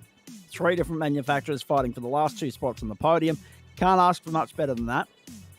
Then, of course, we go to Richard King, who's got 10 points on Wayne Hewitt. Glenn Arnott's got 8 points on Jared Knight and 8 points on Reece Dickerson, and then 6 points on Alan Holgerson. So a couple of those guys that didn't turn up tonight really paying the price heading into next week. And also, just going to point out, those guys fighting for second, all of them had a bit below average race night. Oscar had probably the best one at 8, so he managed to get a top 10. But still not the normal top 5s that they're normally going for, those guys. So a bit of a shocker for all those guys. And it's up to them next week. They've got a real close battle to see who gets which 2 out of the 3 walk away with trophies. Yeah. And that's exactly why Matt Dench has been able to extend his lead out. It was already 120 points. It is now 151. Words fail me. Adequate superlatives, you run out of them at this point in time, Liam, because for it to be 151 points, it just serves as a wake-up reminder to everybody that, you got to turn up every week. You got to be consistent, but then you got to try and beat that guy, and that's just a bridge too far at the moment. Yeah, it is. But every season we talk about it. Every season we hope that somebody's going to make the leap. Yeah. Somebody's going to find those last few tenths to take it to him. And there's a few drivers that have been towards the top for a couple of seasons now, but they just can't make that jump to be able to challenge him week after week. And I just keep my fingers crossed that eventually we're going to get that, or somebody's going to come in from the outside. The thing about domination in sports is it always comes to an end at some point. And we just wait for that to happen. With Matty Dench, won't it be wonderful when we see him have to really battle for a championship? It'll be wonderful for the competitiveness within the club, and probably the morale of everybody else in the pro split. In no way, shape or form will we be wishing bad luck on Matt Dench. Far from it. We just want to get to a point where we see a season that isn't completely and utterly dominated by the bloke for the sake of entertainment. Because at the end of the day, what we do here in trying to entice you people to tune in is entertainment. So, I mean, we wish Denchi every success in the world. I mean, title number 7, it speaks volumes of the master of the craft that he is. But at the end of the day, we wait for the day for all sorts of historic reasons when someone steps up to the plate and dethrones the king.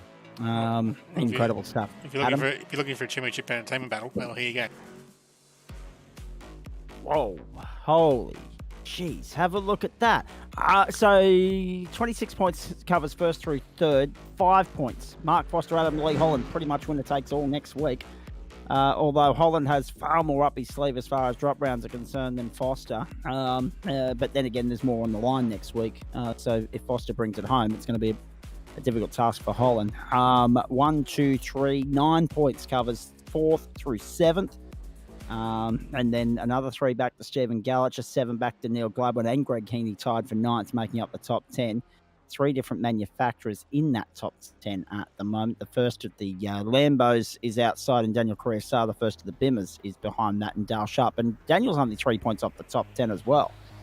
Oh boy, talk about pressure. There's plenty there at the moment on platforms of the Gentleman Sim Racing Club in Waste Options GTM. And of course, just going back to, I mentioned 3 different manufacturers in the top 10 at the moment in GTM.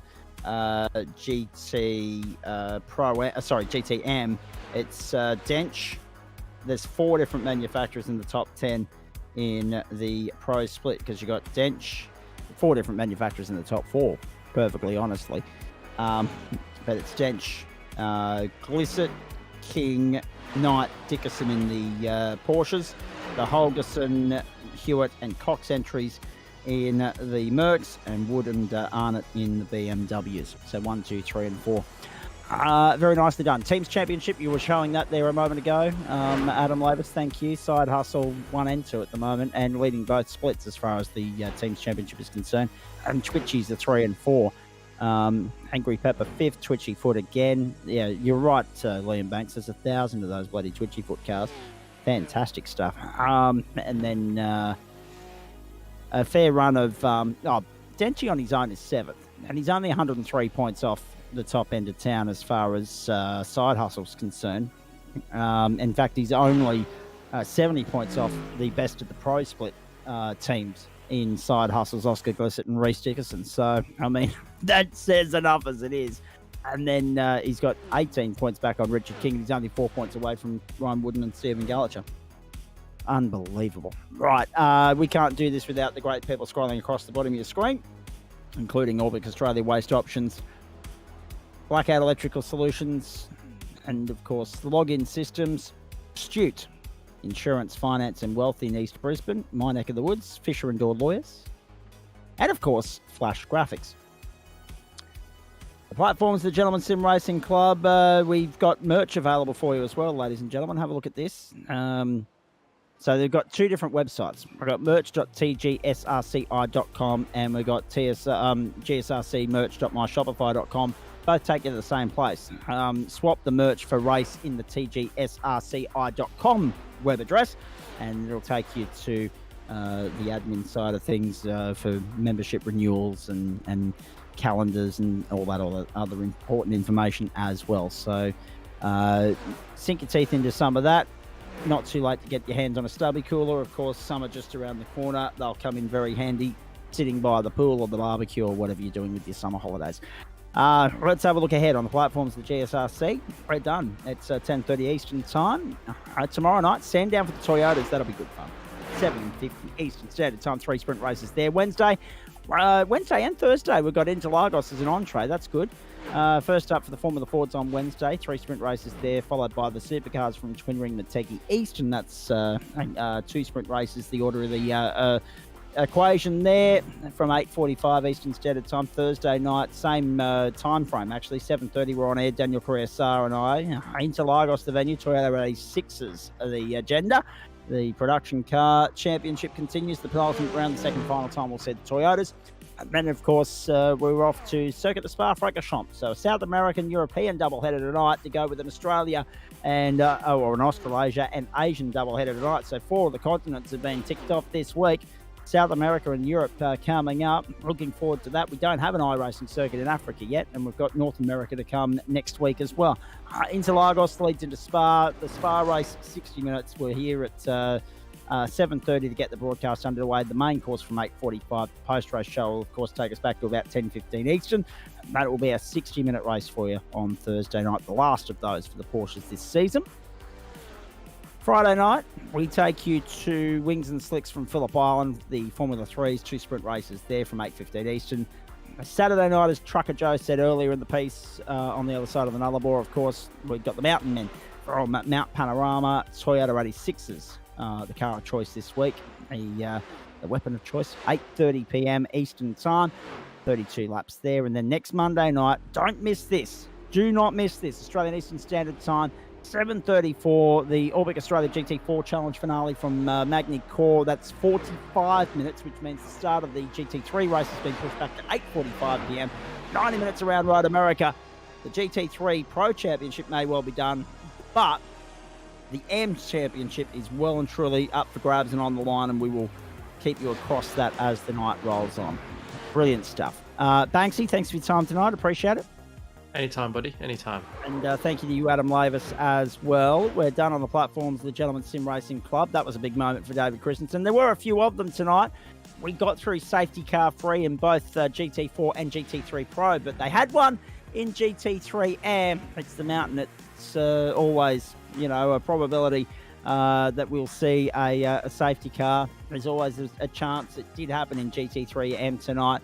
Not surprisingly, the Mountain bites hard, and if the pack's banked up, and the track's blocked, the great dedicated crew that we've got in race control won't hesitate to throw the yellows.